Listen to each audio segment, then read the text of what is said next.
322, which was the start of our run of, I think, 6 trophies in 24 months. That would be a highlight because we did it without Alan Brown. We didn't have an overseas player. That taught us a lot. And then, so obviously people playing cricket with people like Alan, Brian Lara, obviously Willis's and your Calatrans and your Amoses, but also playing in an era where all the... And we're back, and I'm joined by Tony Bishop on tweets, and we've got a lovely Paul Smith in the middle. Oh, I hope you're enjoying yourself on Guerrilla Cricket. Fantastic. Look good. I'm enjoying it, watching it turn now. Yeah, it's nice, isn't it? I'm a spinner. Maharaj, I'm a left-arm spinner. I've never bowled 55 overs in a game, or 54. Mark Wood, our man, is out in the middle. And we haven't played this jingle for a very long time. I'm going to line it up. He just plays his first ball out into the offside, and there's no run. Well, he missed a few balls, actually. That was the fourth ball of the over. Driven up to mid-off, and there is no run. Mark Wood sounds a bit like this. Do you know Mark Wood? Yes, he is an England bowler, quite good. Maharaj is in, turns, leaves it, no run. So just a normal guy. Of course, except for just one thing. What? He thinks that he's a horse. Right. What? Indeed, it's Mark Wood. We haven't seen him in an England shirt bowling in a test for a very, very long time, but it's good to have him back. Jofra's not made it back for this one. And where do we think this is going then, chaps? Scores on the doors, when do we declare? 450. 450. Tone? Yeah, I think 450, but with 8 down, and well, Pope's still there, so Pope, he was in New Zealand, didn't he make 80 something and kind 75? of sacrificed his wicket for the greater good. I would anticipate that we would see him looking to make runs, and he's got his ton now, so he'll be doing whatever it takes for the team to get runs on the board quickly. Indeed, finally back. He didn't bowl in the last session. I think that was penance. What's his name? He's a high roller, rock and roller, scariest, deadliest, killingest bowler. He can sink your oats like the Spanish Armada. No one faster, no one harder. What's his name? His first ball jumps at Popey, who just takes his bottom hand off and squirts out the point. There's no run. Yeah, I thought that was a bit odd that they didn't bowl him for the entirety of the last session. He's clearly their best bowler. I mean, he's bowled a fair bit. Well, he's only bowled 24 overs, in fact, in the best part of 5 sessions. Seems a bit odd. Maybe they're a bit annoyed that he's got his demerit point, but that means surely you bowl him into the ground, don't you? Because he's not playing the next game. And I'd done my homework during the tea interval, but I've also been reminded by several tweeters, Nimrod was the Elgar. Yes. Although someone variation.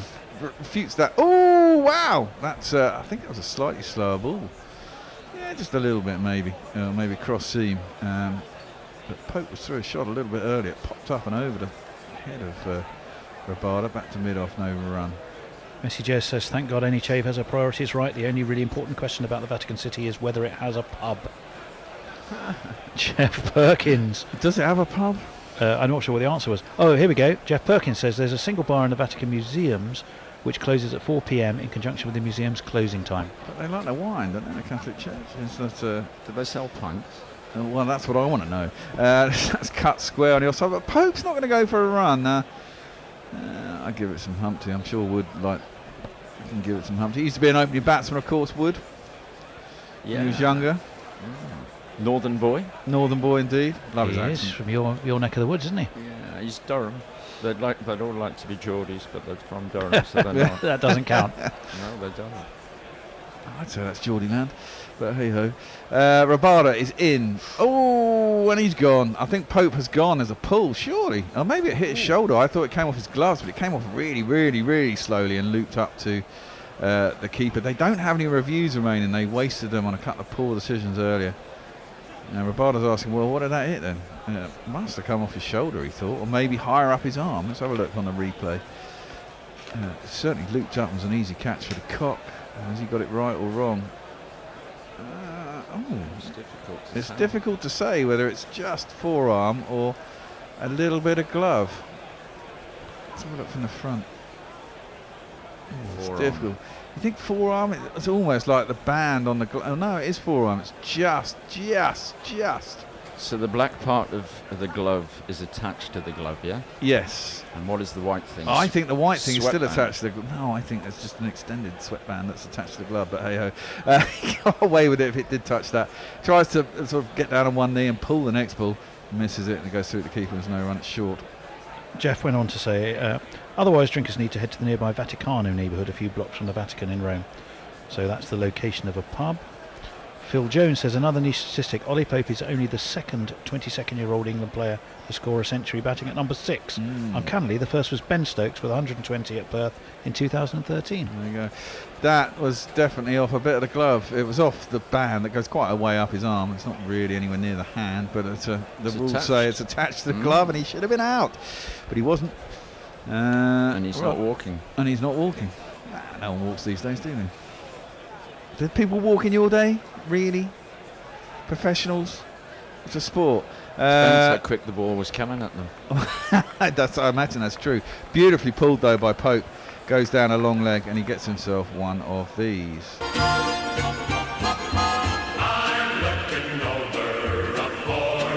I've always thought the walking thing is a bit kind of too much. I can't imagine a bunch of, lords and ladies who have got very big egos when cricket started out walking either. W.G. Gross didn't used to walk. No, exactly. They used to put the stumps back up Yeah, because they come to watch him bat. exactly. He did, you're Yeah.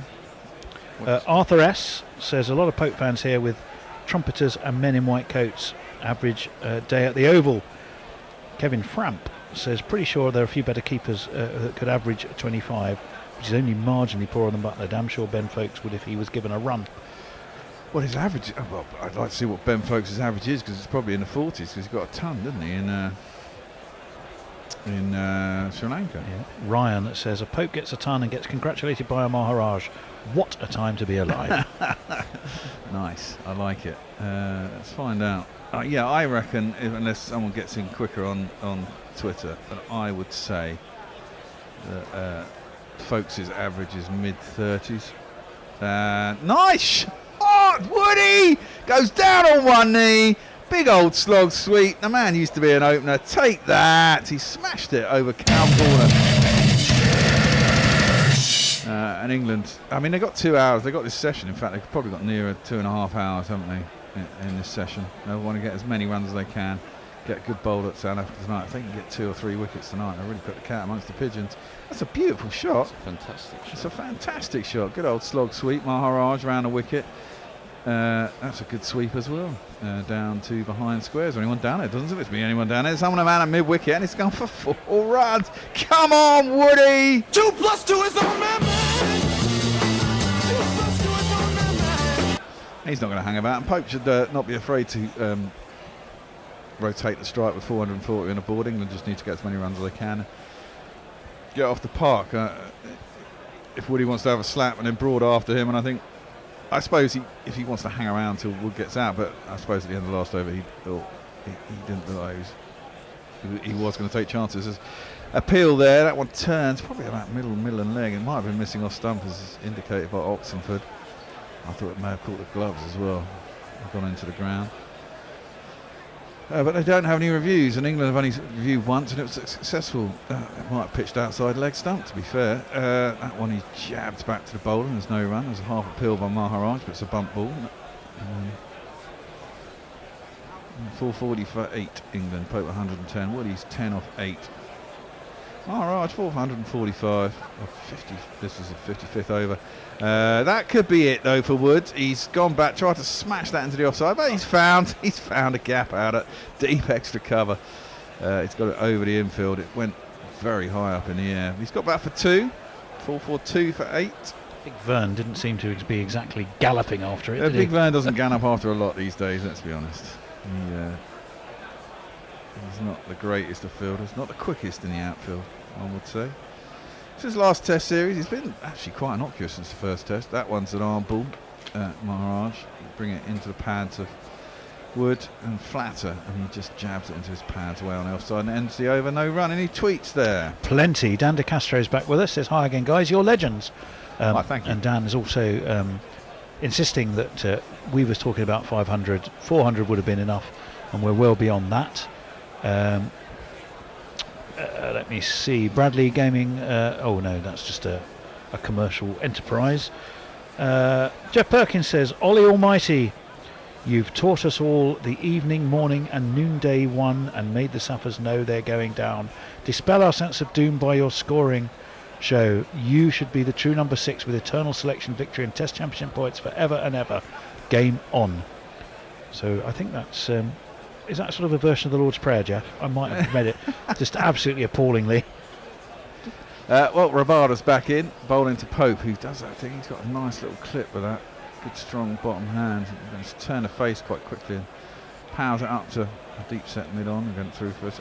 Please tell me. The discussion about Butler and 4-day tests continues. Messi Jez says, I think he'd be best suited to 2.5-day tests with balls which are half white and half red. It'd be quite interesting to bowl with, I would have thought. Yeah. Well, you see if it was moving in the air, that's true.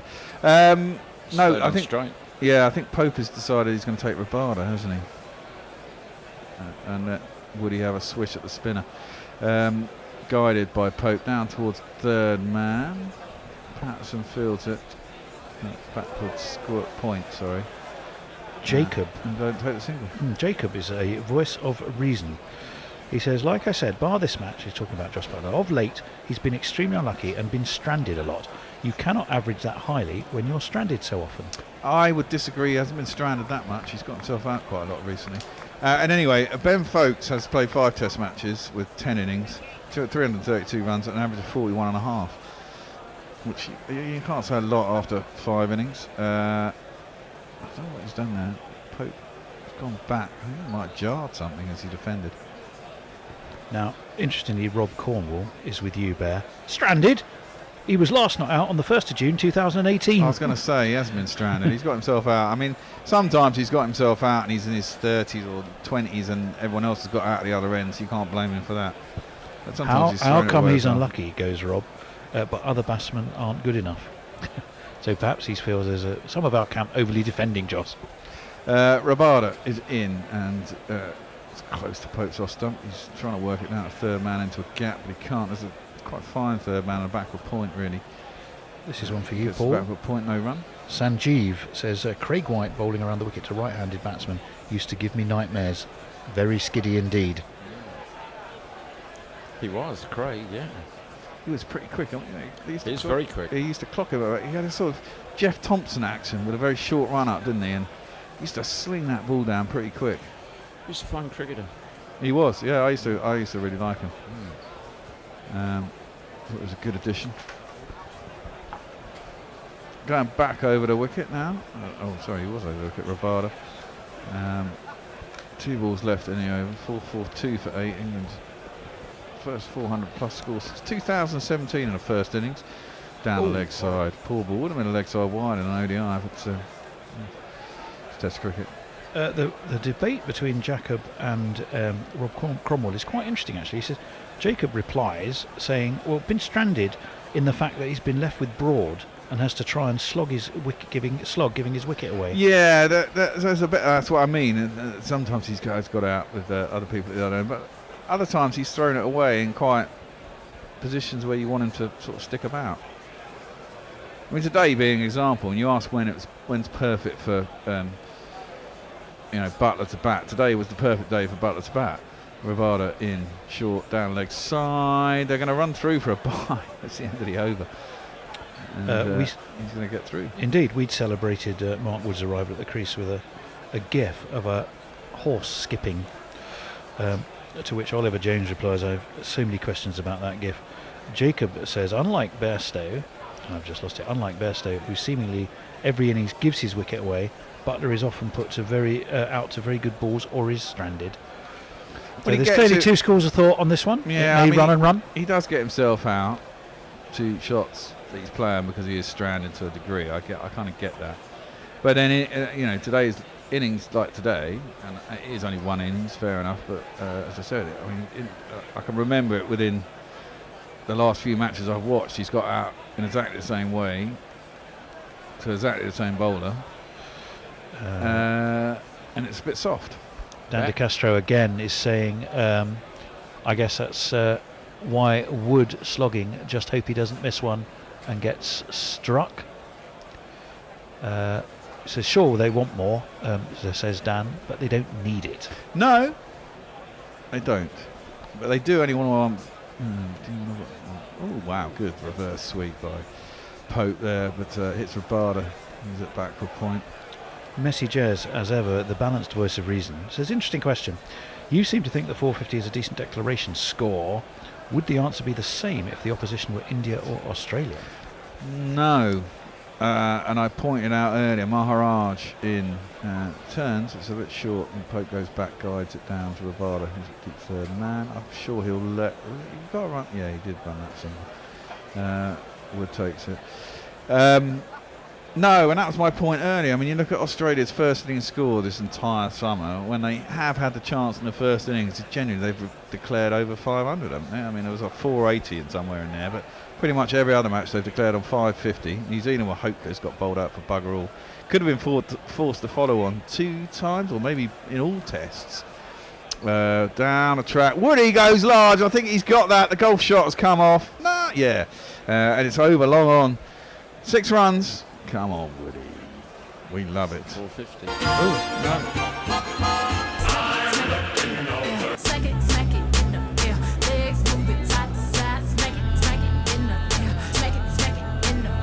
Not quite. Maximum. Good shot, though. Picked him up. He'll be quite happy there. Is this where Mark Wood sustains his freak injury Yeah. and ends up not being able to bowl? Let's Could- hope not. Could be right. It is a shame that he's quite fragile. I just think he put so much strain through his body actually with his action. But Maharaj is in. It's a good sweep. He's followed up his 6 with a decent swept single. That finally moves on to 18. England over to 450. 451 for 8. We're going to have a very important cricketing question for you at the end of this over, Paul. Okay. Something very germane to tactics of the game. Faff. The sunglasses on, the lights are on. That's another good reverse sweep by Pope. Gets it down to Rabada, get himself a single. Is that the over? 1 ball left in the over. I don't imagine they'll take a single here. 2, 4 or 6. Yeah, exactly. Some happy English fans waving their flags. It does look a bit cloudy out there. The lights have come on. They've started warming up the floodlights. They're supposed to be able to go through to 6:15 tonight. South African time. It's 4:15 here. And he's done it again, you know. Fucking great shot. Take that. Battered it right back over. Long on's throat again. 6 more. He's enjoyed himself. And that's a 25 or 13 balls from Woody. Was that the end of the over? Yeah, it's the end of the Okay, over. so apropos of cricketing strategy and tactics, Chris Paul, say Withybush Hospital says, can I ask Paul Smith if he's happy with the stock photo ESPN are using on his photo? The hair is the same league as side bottom and early career Dhoni. I'm going to put it up now. I'd have to look at it. Well, I'm going to put it up for you. I can't say I go around looking on the internet at photographs of myself. Good for you. Most Someone of the rest of just- us do. Yeah. See, that's the You might difference do. between You someone might who's do. actually done it and those of us who haven't. You I see. don't. I know what I look like in a photo. Dhoni and side bottom, was that? Were those 2 names? Yes, early Dhoni, very early MS Dhoni. Yeah. Side bottom, late or early in his career yes. was always, you, always look the like, same. you look like an 80s rock star. Out of, REO Speedwagon, something like that. It won't enlarge the photo for me. I'm going to get it up on my phone and I'll show you. Cut down to Patterson, who's at deep point. Pope won't take the single off the first ball next over. He's wise to decide he's going to take Rabada. If he can get 2s, he'll probably take them. But they've got everyone back on the boundary. So it's 2s, 4s or singles towards the end of the over. Or maybe even buys.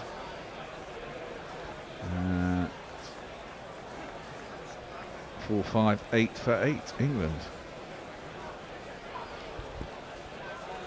Any tweets?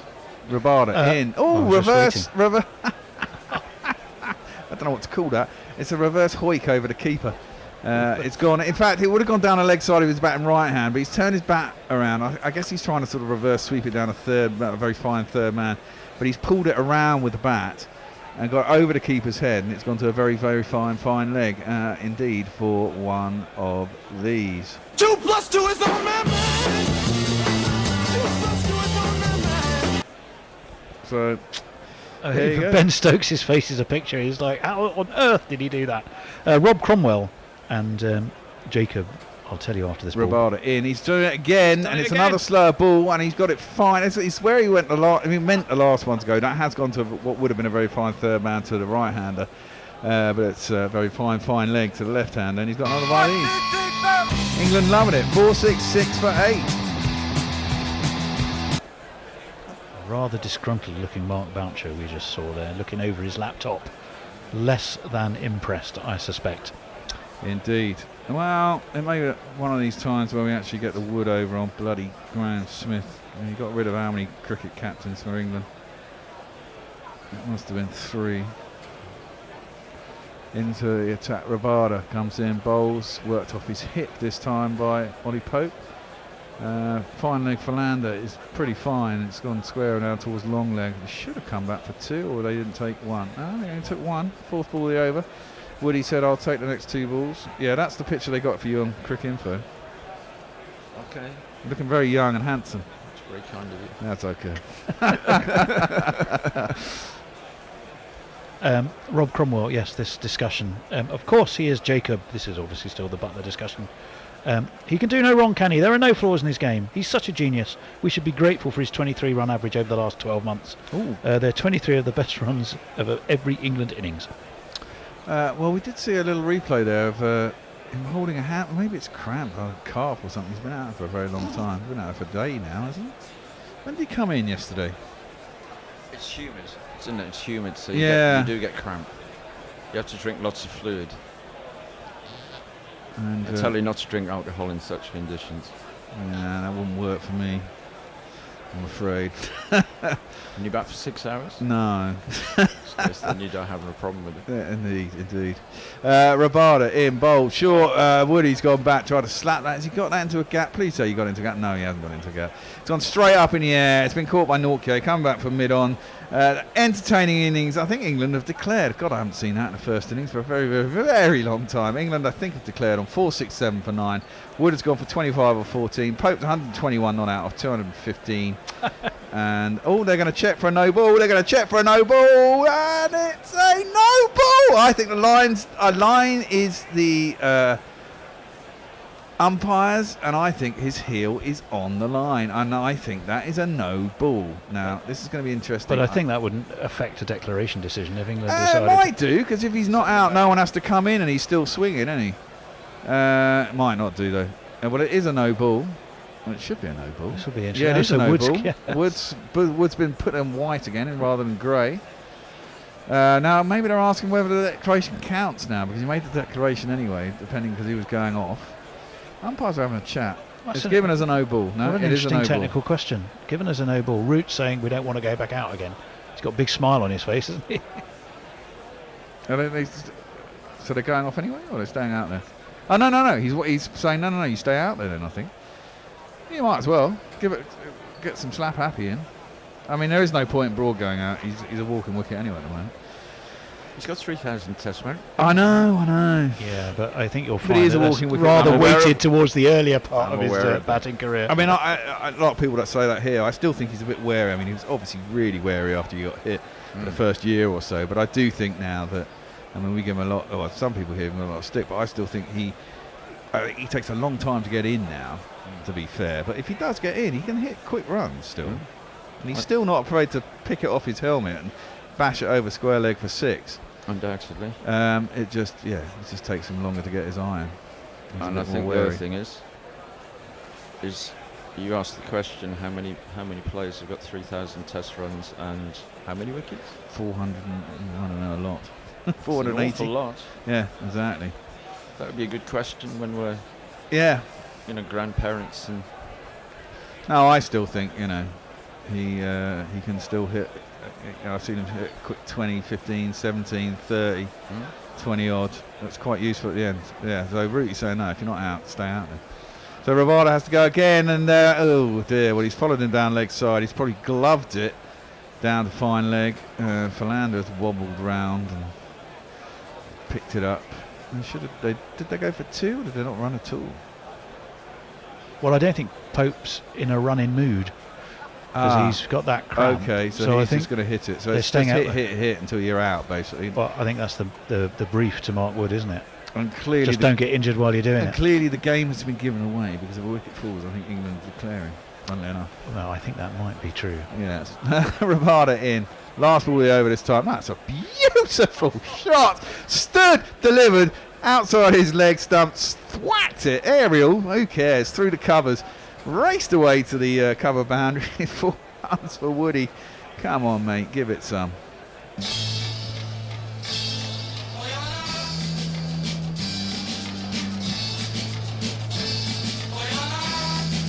Yeah, would have gone over the covers anyway. It's a lovely shot. Fantastic. This is great for England. It's been a while since we've seen this in the first innings. Maybe the start of a new era. The young kids coming through. Collie looks happy. Pope's really Pope's struggling. really is struggling now. I don't think he's going to come out of field, is he? Let me work through some tweets then while we decide what's going to happen there and a bit of treatment. So Matt, Andy Horton and Edie Bryan are having a conversation.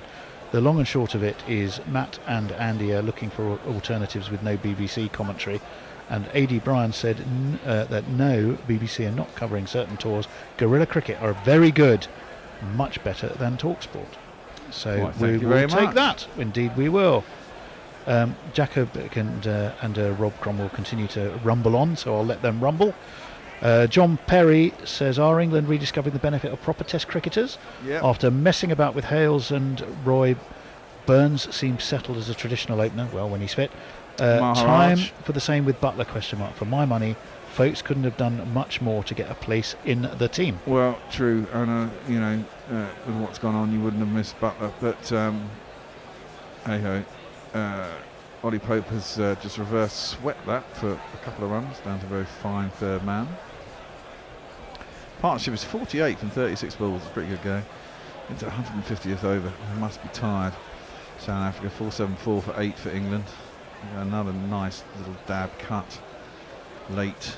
Can't beat the man at short third man, so it won't be any runs. Chris Paul say Witherbush Hospital was all for batting on, and Messi Jazz was agreeing with him. Did I predict 500? You did. You did? And I said I'd like 500. Smashed out into cow corner. The man's up 15 yards from the boundary out there, so if I only get through for the one, it won't go to the boundary, so they'll go out there. Neymar Butlin says it's dark, wet and cold in LA. Is it? 6 a.m. checking in and happy for a big first innings lead. Cheers, lads. Neymar will be going for his run, won't he? You running a marathon soon, Neymar?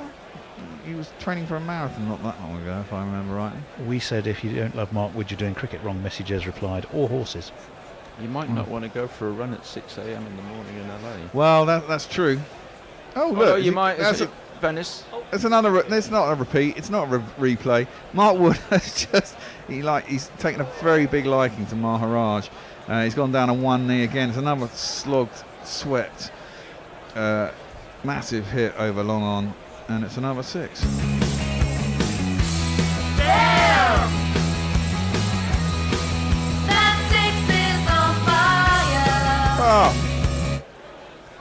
Oh, I thought he was going to stump him there, and he was tempting him to stump him, but his bat was down. That was an attempted reverse slog hoik by Woody. Both feet were out of the wicket by the time he'd finished, but he swiveled around and put his bat back in the crease. So the cock didn't take the stumps and stump him. He's got a big smile on his face. He got to admire Woody. Last ball just turned sharply past those outsiders. He's got nowhere near it. End of the over. And England serenely move into the 480s. Gits and Gratz sent us an amazing gif of the question is why question brilliance, and it's two sort of men's bodies but with horses' heads high-fiving one another, sat next to each other. Isn't Clearly an excellent Mark Wood and his imaginary horse reference. Chris Paul, say with the Bush Hospital, says, okay, do England open the bowling with Curran or Wood or with Broad? Oh, go on. I would say Wood. And Broad. yeah, that's Yeah, where I'd go. I would go with you on that. I think we're all with that. But Rabada is in slapped through cover. Straighter. Elgar's not is that Elgar? No, it's not. It's Milan. Peter Milan. Not most mobile out there at cover. Gets around that, cuts it off. It gets back for 2. Phil Jones says if England wait for Pope to score one more run, he'll have a 50 average. Thank God for the no ball. Wow.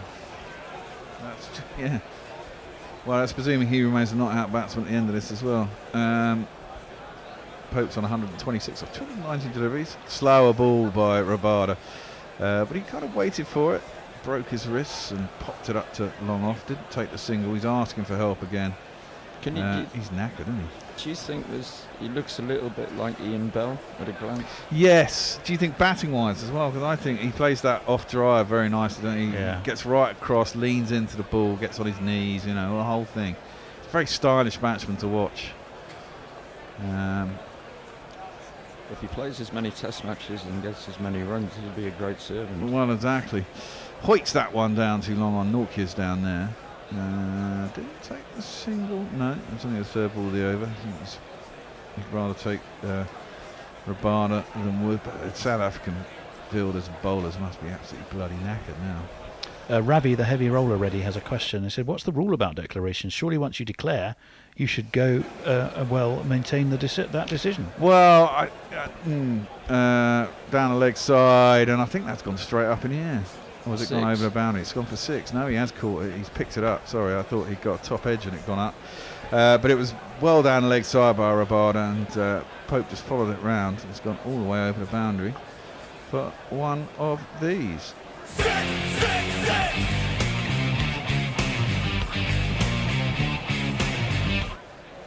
Scooped it, got top edge, but with the pace and following it, it's kept in the air all the way over the boundary. I think if they get to 500, we'll have to rename you the Geordie Oracle. Well, we were saying 500 for the 500th test, isn't it? Well, that would be would be something, wouldn't it? Wouldn't it? Just the way test 500. Wow. A run for every test away from home. As Pope tries to ramp that over the keeper, falls down, looks very stiff. There is no run. Messi Jers says the TV third umpire trial on no balls has been working fine in the West Indies Island series. Should be adopted universally at once. Rory says Rabada needs another demerit for another effing no ball. Okay, not quite sure about that. Never seen a declaration reversed, says I'll wait. No, how do you describe that? It's a slower ball kind of in going down the leg side. I think Rabada initially followed Pope, who was backing away. Then Pope sort of jabbed his bat at it and guided it down to where third man would be. It was all very strange. And eventually it was fielded. There was 2 men behind square, quite fine. But he got back for 2, I think. Rakesh Pradhan, what he was saying Just was single. never seen a declaration reversed. 1 for the notebook. Well, yeah, I think what happened was because the wicket fell, there's no point in sending Broad out, which is fair enough, so you declare. But Wood had just been smashing it back over the bowler's head and getting 6s and quite happy to bat. I think him not being out, then it becomes a dead ball situation, so I presume you can take back the declaration and just say, right, we're going to carry on. It's a good point, though, isn't it? Yeah. Yeah, no, it is. Arthur S. says they think it's all over, but it isn't. Well, England have got to 490 for 8. A momentous day. 10 more runs, it'll be 1 run for every away test that England have played in history. Cricket Quite Stats cool. UK does have an answer for us, I'm going to tell you. Okay, Maharaj is in. And they crash into each other, going for a single as he just drops it out to the offside. But Pope is quite happy to give the strike to Wood against Maharaj, which is unsurprising. Maharaj probably doesn't want to bowl at Wood. He'd probably rather bowl at Pope, to be fair. So this is very interesting. Let me see if I can, after this ball, I'll let you know. But it's law 15.3 according to Cricket Stats UK. Okie doke. Well, I'm looking forward to this. Maharaj around the wicket. And it's flat and it's heaved and it's going to go all the way again. There's nothing worse. I've got to say this. I will say this after I've given you a little jingle for the 6.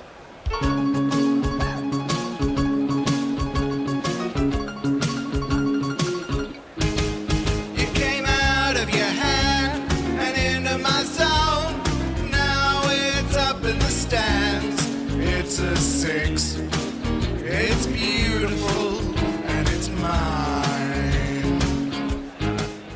next ball is a big swipe down to the Plessis at Cow, and there's a single.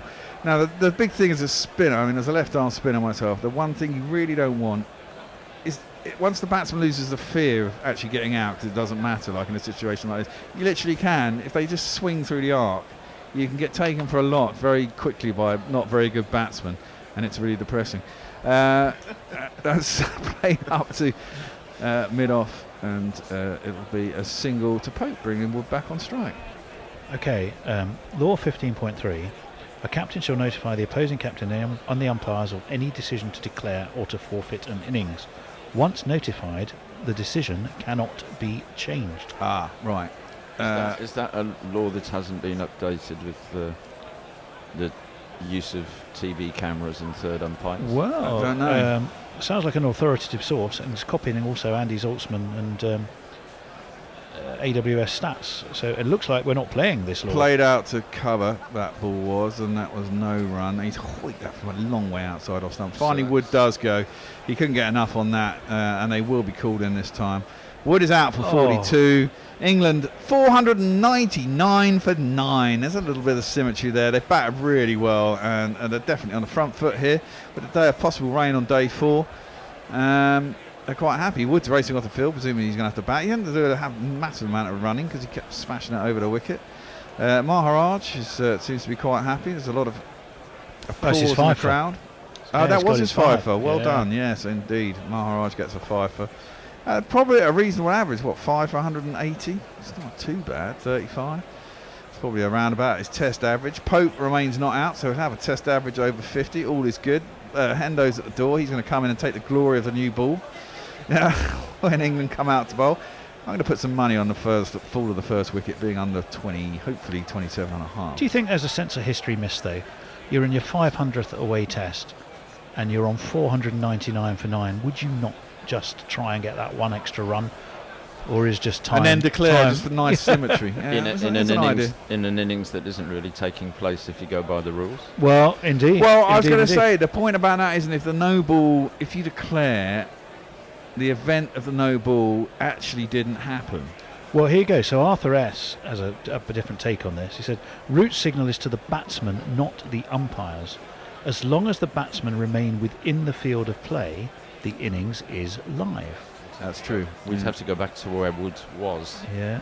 Well, I think he left the ground. No, he didn't leave the ground, because if he left the ground, he couldn't go back anyway, because once you leave the rope, whether the umpire turns it over as a no ball, that's why they always hang around just inside the boundary, isn't it? We'll have to press and someone would have told him. We'll have to press the rewind button. Yeah. Ryan says, has Woody spent his rehab learning to bat? Tony Cork says probably had his fingers crossed. Neymar Butlin says, no marathons nor right now. Resting my piriformis injury. It's a pain in the arse. I'm sure it is. Do take-backs still count? I'm not sure what that one was about. Ravi the heavy roller ready. 500 ones will be more than a psychological advantage for the match rather than an advantage for clinching the entire series. Okay, This is getting ridiculous, he says. I think I will watch The Crown on Netflix instead of this bowling display from South Africa. Amam says, now England is playing with the feelings of the South African team. Messi Jers says, I'm relieved that the umpires did not make Root carry through with that declaration despite law 15.3. It's common sense, or as they say, in the spirit of the game. Absolutely. Gitson Grat says, I always think that if we're keeping Broad on for a few more years, it's always worth letting him bat in low pressure situations just to let him maybe get his nerve back. Phil Jones got his nerve back. says 15.1 the time of the direct declaration. The captain of the batting side may declare an innings closed when the ball is dead at any time during the innings. A declared innings shall be considered to be a completed innings. So was the ball dead? That was the discussion we were having. No, there wasn't. The it? ball didn't happen essentially because it was a no ball. So it wasn't. No, I don't know and I'm going to let Annie pick up the case from here, so you may hear no more about it. Oh well, you may. In that case, you may. She's scared now.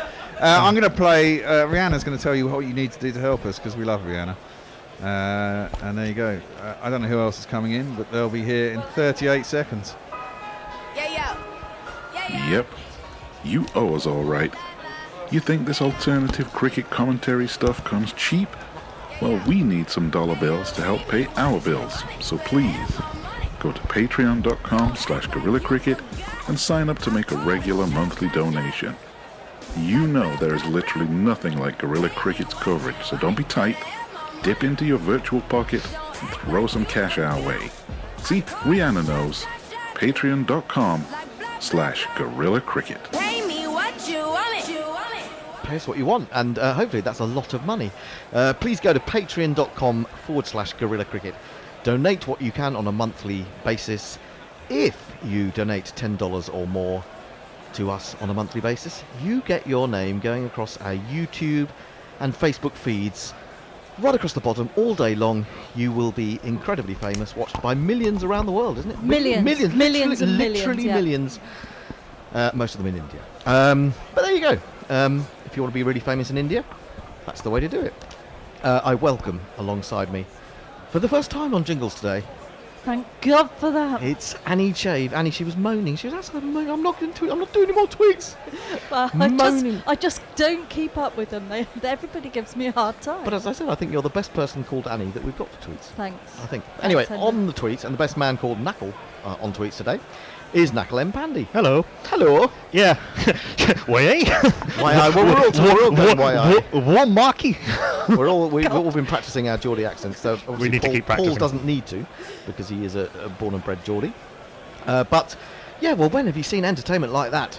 Well, I was going to say The heading. last probably. test. I'm sorry. Hey, Well, yeah. not since the glory days of Stephen Harmison with his ludicrously big backlift. That was a lot of fun. That And Mark was. Wood, he hits the ball really cleanly. Oh, he does indeed. He's already got a Test 50 in, was it Hamilton we said? Christchurch. Christchurch, and against New Zealand. And he does hit the ball very, very well indeed.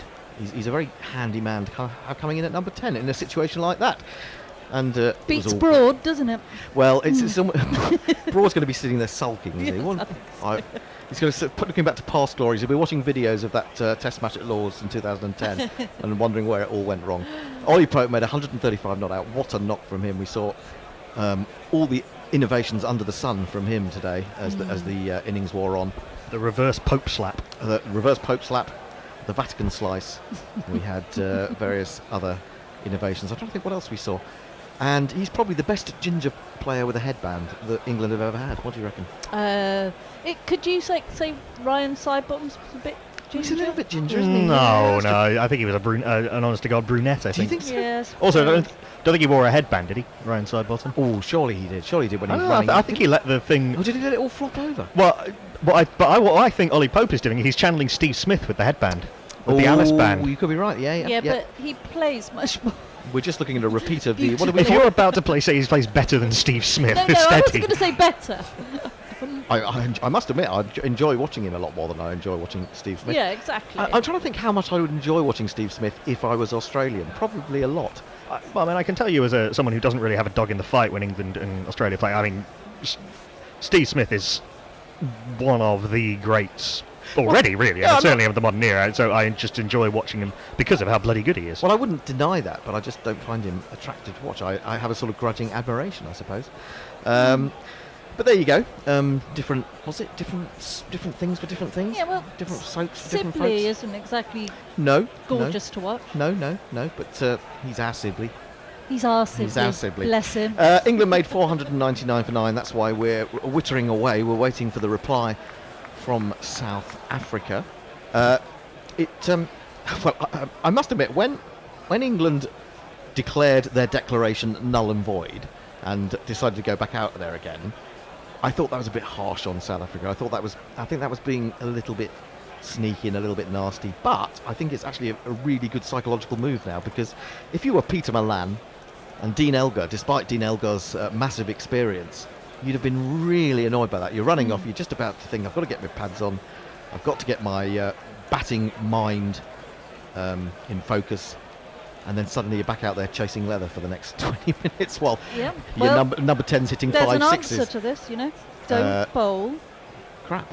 No balls. No Or balls. no balls, indeed. Yeah. Yes, well, that same sort of thing, really, isn't it? So there we are. It's been a fascinating day, really. We saw a lovely innings from Ben Stokes earlier, making 120. We saw a strange situation in which Kagiso Rabada didn't bowl in the afternoon session, as far as we're aware. And that was after he'd been banned from the next Test match because of tossing up the demerit points with his celebration yesterday. And then after that, he comes on in the final session and finds Mark Wood and Dolly Pope rather extracting the Michaels. I mean, Mark Wood shot over the top of extra cover with a cross bat was a thing to behold. It was glory in all senses of the world. I think it reminded me of sort of like in terms of going up in a sort of Shikhar Dhawan right-handed, sort of stepping away and going up and over cover, or Suresh Raina or someone. I think he'd be happy with that. Yeah, good comparison. I think he'd be very happy with that. Yeah, it was a lot of fun and exactly what the team needed, I think. In terms of he's playing very unselfishly. He's got complete license to swing the bat, and he can do so very effectively. And yeah, Oliver John Douglas Pope, 110 not out of 205 balls with 16 fours. Lovely. 110, did you say? You must be looking at an old scorecard. Oliver Pope, 110 not out. 130. He got 130. Not according to this scorecard. 499 declared. Oliver Pope, 110 not out. Oh, I see. No, they've not updated. Yeah. I see. Quick Info's scorecard has been screwed by the. There we go. 135 not out for 226 balls with 18 fours and 1-6. I just thought, have I gone completely mad? Well, I have nearly, but not because of that. Yeah, we do have some tweets. Jeff Perkins says, as the captain's decision cannot be changed, the batsmen remaining on the field constitutes mutiny and they should be made to walk the plank. To which Pirate Badshah says, I approve this message. Andy Zoltzman says, Root's feet were off the ground so it doesn't count. Lawn 15.38.12.4.76. Andy Zoltzman having a bit of a yoke. And not having any fun at all will be South Africa's opening batsman. When you're ready, jingle us up, Jingle Annie. Oh, yeah. You have to work in that chair, you know. It's not just sort of sitting back and, reclining in magisterial glory. Staff, the staff.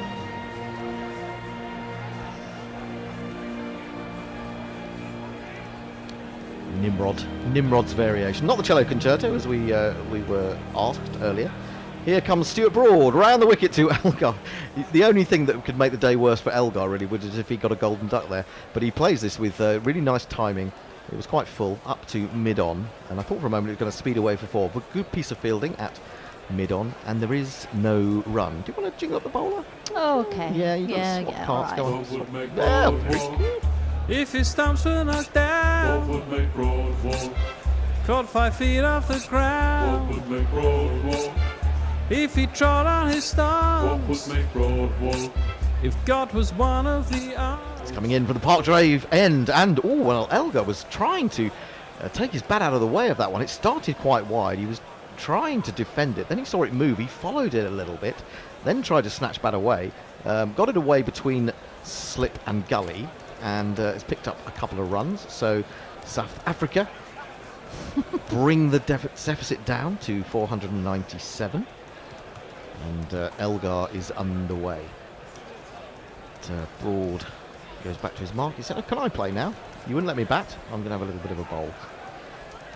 And he's sticking to that method, round the wicket to the left-handers.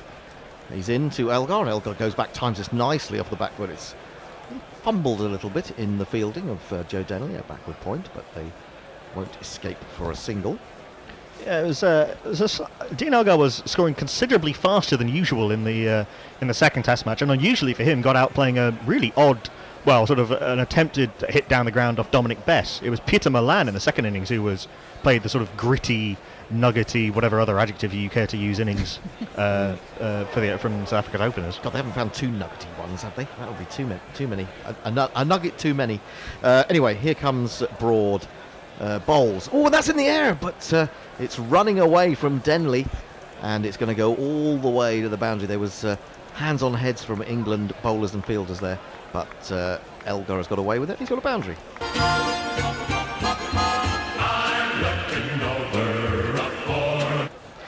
Yep, just a little bit of a fright for him as he wasn't really in control of the shot completely.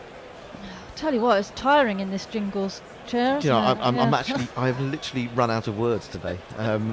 I only have a number for a day, and I've used them all up too early. We've only got 2 slips in the gully. You've got a backward point, a shortish extra cover, mid-off, mid-on, square leg who's in a few yards. And this one turns Elgar round just a little bit as he goes onto the back foot. I think he's struggling perhaps with that lack of the pace in the pitch. And he's getting into position and then finding the ball's not quite there, but defends that well enough.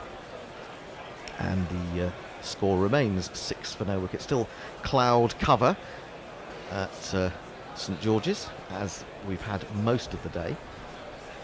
And Broad is coming in to complete his first over, England's first over. He's in, and a little bit of nibble away, but confidently onto the back foot this time. Elgar pushes the ball into the offside, and that is indeed the end of the over. 6 for no wickets. Ravi, the heavy roller ready, who I think is a contributor to Guerrilla Cricket South Africa, says the only way South Africa will redeem themselves in this match will be with the willow. Time for South Africa's young guns, Hamza, Malan, van der Dussen. Malan and van der Dussen, young for a given value of young, and the old guard to step up in a major way. Rusty or Hamza score a ton in this innings.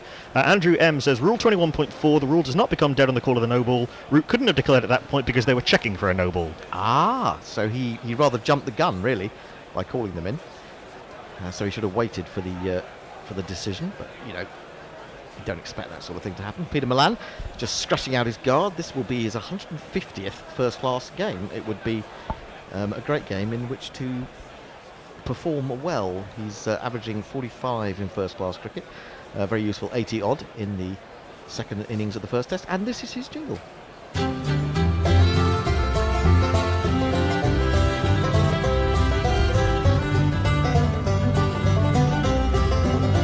This land is your land. This land is my land. From the under 9-10s, Northerns and Titans. And England go looking for the extra swing that the new ball may have, rather than the hardness of the ball and the pace and the bounce they might get out of Mark Wood, with Sam Curran coming in to bowl to Malan. It does come into the right-hander, who jabs down on this late and sends the ball along the ground to the man at mid-wicket. I think either that or Mark Wood is too busy laughing to bowl. Sam Curran's coming in from the duck pond end, Stuart Broad from the Park Drive end. Indeed so. Shall we jingle up the Curran, Mr. Curran? Right, Go on then. Is he a batter or bowler? Sam Curran. What's his distinguishing feature? Sam Curran. His notes from Zimbabwe. Sam Curran. And he's beloved by Liz. And this is across the right-hander, left alone by Malan, who then comes down to have a little look at the pitch and move a little bit of loose turf. And we were very complimentary about Peter Malan's biceps in the first test. He's got an absolutely wonderful pair of biceps. He and Faf, so it's quite a chiselled top order. Indeed. Onto the back foot he goes and prods this out into the offside towards extra cover. And there is no run. Spend a bit of time in the gym, these two. I think they may have been there. Well, it was interesting, wasn't it, when we were talking to Paul earlier about, how players of his era got through a much more crowded schedule in many ways. And a lot more alcohol, I'd say. Probably it was alcohol. Yeah, it could well have been that. might have helped sleep.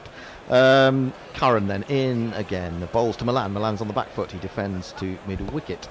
And there is no run. Now some people with us on YouTube. Dan DeCastro doing a lot of chat on YouTube. Stokes and Pope co-MVPs. I'm a neutral, so I'm impressed with Pope. Maybe the best first innings of a test in a generation. The runs, the timing used near 2 days and accelerated enough not to waste more time. What a great Pom innings. I'm stunned. Never imagined for 500.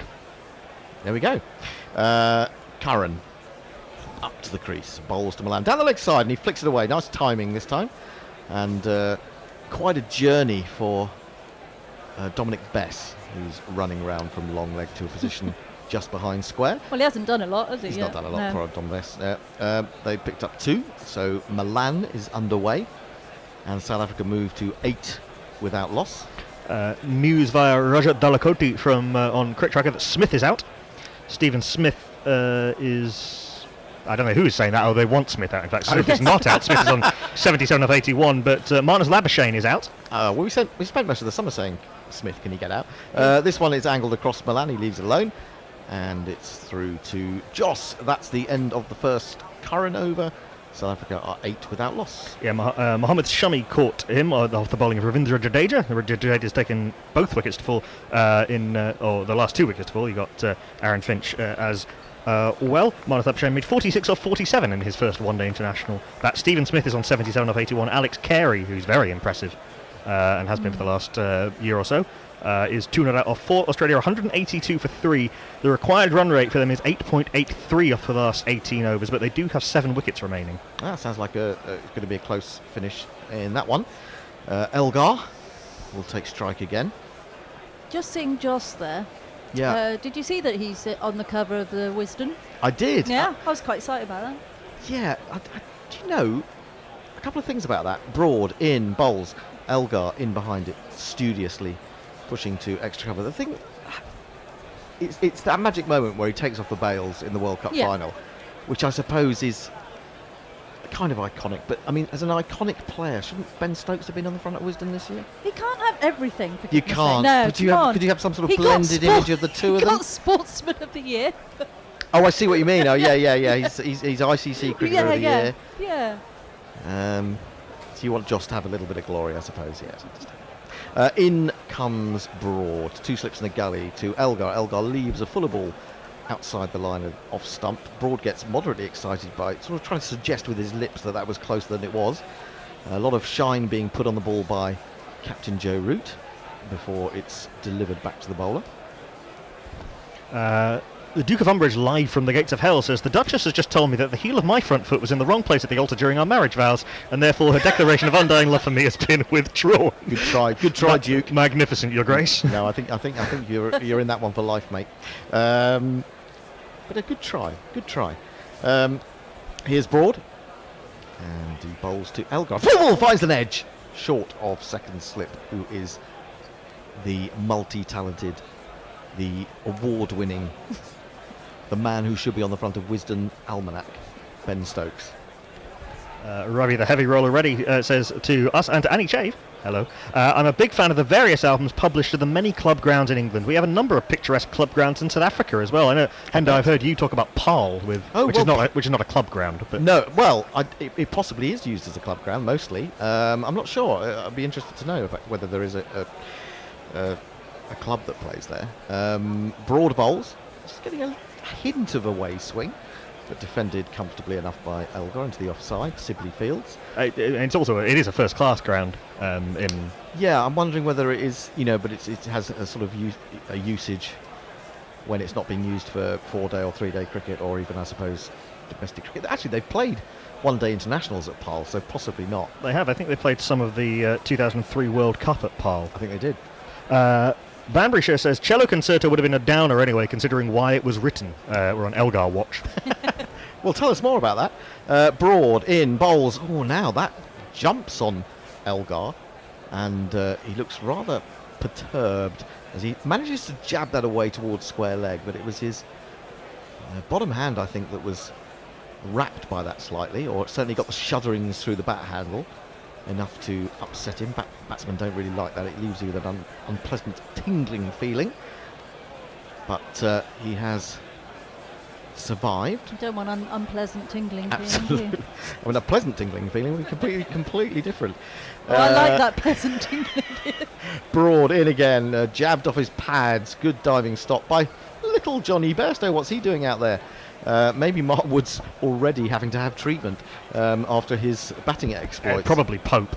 Or it could be Pope. Oh, I was going to say cramp, we need more redheads on the pitch, but maybe it is Pope. Yeah. A redhead for a redhead. And in fact, someone's having a lovely massage. Talking of pleasant tingling sensations, we can see inside the England dressing room that someone with a towel modestly draped where it should be is having a lovely nice rub down. It was a pale leg. It was a palish leg. Must have been olive. I think a papal leg. A pale papal leg. Jeff Perkins says, I didn't think guerrilla cricket had a problem with frequently reusing words once they'd run out of them. I'm sure I've heard certain ones frequently. Ravi the Heavy Roller Ready says, how do you guys keep a straight face with all those creative jingles? Rolling on the floor laughing here in Johannesburg. Oh, we've heard them. We've heard them for years and years. I on love the back broad foot. one. Milan defends Karen. Sorry, you like the broad one. Oh, but there's lots of broad ones. There's the other one, isn't there? The What's it? You've how's it forgotten. get- I've forgotten it. I've forgotten it now. Yes. No, your one and only favourite rapper. Yes. Immortal Technique. Is that Immortal Technique? Okay. Yes, I do like that one. We've also got Mini Ripperton at the other end of the yes, musical scale. Yes, the other one. Dave M says, confidently expecting the bowl South Africa out for 270 with Wood getting a sixfer. Keep up the top work. Dave from Dallas. Hello, Dave from Dallas. Great to have you along. Down the leg side and nicely timed by Milan. That will go all the way to the boundary. There's no point in Dominic Best running around the perimeter. It is indeed 4 runs. There's not one boy for me. I must have 2 or 3. I need 4. We have 22.4 overs remaining in the day, allegedly. Remains to be seen whether we get through all of those. Although Kishan Maharaj did bowl quite a few overs, and it remains to be seen whether Dominic Best will get much of a go this evening. I would imagine he will. Curran in again, short. And onto the back foot goes Milan. Defends to Denley running in from cover point, and there is no run. Arthur Patricia says, Ollie Pope now averages over 50, so time to overburden him with the captaincy to stop him being too good. Yes. Peter Lloyd says, I expect that Stokes will get World Cricketer of the Year within that dust jacket of wisdom. I expect so. I suppose. He must be one of the 5 cricketers of the year. I mean, who would be the other ones? That's an interesting Smith. one, isn't it? Smith, yes, absolutely. Labuschagne? Archer. Yes, it's interesting, isn't it? Fuller ball, straighter ball, defended beautifully. And by possibly Elise Sibley. Perry? Sorry? Elise Perry? Ooh. She was outstanding during the Ashes. Possibly Meg Lanning. Meg Lanning, yep. Sibley might be in the running. I think there probably will fit Elise Perry in there. I think that would probably be the right. So Stokes, Smith, Perry, Archer, and Sibley maybe. Labuschagne? I don't know. Curran into Milan. He's got a lovely forward defensive, and he times it really nicely. He's not trying to play an attacking shot, but he looks the real deal. He looks a proper player. It's his leave that I like. Oh, I haven't seen his leave. Much of it, anyway. Oh, the lights are on, and quite a few people are at home at St George's. It's not a sellout by any stretch of the imagination, which is a shame. That said, after what happened at Cape Town and I guess sort of decline of interest in Test cricket and the fact that South Africa haven't been doing so well may have kept a few people away. We'll have to see whether more turn up tomorrow. This is outside the off stump, left alone by Milan. I didn't notice anything particularly gorgeous about his leave there, but maybe that's just the regular leave. There is a particular gorgeous leave that he does employ. Gothic has the best leave, I'm sorry. It's just the quality and the certainty with which he leaves, and his judgment of the leave outside off stump, which we saw throughout the second innings at Cape Town, is just very impressive. Nothing about the leave in its sort of actual technical manoeuvring. Well, I mean, it's just very solid and very well judged and repeatedly well judged. Dr. Leonie Hicks says, I'm currently in a meeting in Germany about Normans. I'm relying on quick glances at Twitter during breaks and the occasional note with the score passed along by the other cricket fan in the audience, to which Messi Jez says, Normans, Tebbits or Wisdoms? Well, it's strange that I had an uncle Norman. I presume he's not there. I say had, it was quite a few years ago now. Elgar will face as Broad starts new over. He's round the wicket to the left-hander and he's probing at about off stump, at the top of off stump, and it's defended by Elgar solidly back to the bowler. Got his pecker up, hasn't he, old Broady? Yeah, I think so. Well, he's been sitting in that dressing room for nearly 2 days. Yeah, he's had a nice rest. He was getting his pads on. He said, I'll just go out there and get you your 500, Skip. And I said, no, sit down. We've seen you bat. And it wasn't very pleasant. And what do we do? We're getting the wind direction going across the screen now with an enormous arrow that looks like there's things that you see on motorways to warn you to keep 20 yards back. It's going south. It's going northeast, in fact. It's going northeast. So it's coming off the sea then. Ooh. Well, here is Broad striding in. Bowl to Elgar. Elgar's in behind that. Plays that nicely. Times it really well. The man at extra couldn't grasp it, so it's Denley who's run back from backward point to collect, and they get through for 2. Bit of salt in the air then. Yep, could be, couldn't it? What does that mean? What is it? Does it have any effects Bad on the luck ball? if you don't throw it over your shoulder or something, isn't it? Well, there is wind? that, isn't that? Yeah. There is that, I suppose. Well, salt. I'm talking about, not wind. Oh, there's Mark Wood. There's Mark Wood. I love the swarthiness of Mark Wood. The way he carries it off really well. Do you not think? Mm-hmm. the designer stubble. Yeah, he does wear that very well. Here comes Broad again. The slips go down, and he bowls a good ball to Elgar, who just has a little nibble at that. And he looks pained there, didn't he, Elgar? Yeah. I've got a lot of work to do out here. I've had a long couple of days. Speaking And of grizzled, now, speaking of grizzled, I think Dean Elgar was born with a 5 o'clock shadow. yes, you could be right. He looks like one of those men that are just hairy. Yeah. And it's one of those guys who's looked probably about 35 since he was 18. He's Absolutely. shaken off that insult from Knuckle and is ready for the next delivery from Broad, who is in, full of ball, and this time he gets a thick outside edge to it as he pushes forward, goes safely into the ground, beats the man diving away at gully, and that will run to third man for one of these. It's Nissan She. It's Nissan She. So he's looking good, I think, Dean Elgar. He's playing very nicely, and we may be looking at this pitch and thinking, actually, this is a pretty damn good pitch to bat on. We might be here for a couple more days watching South Africa bat.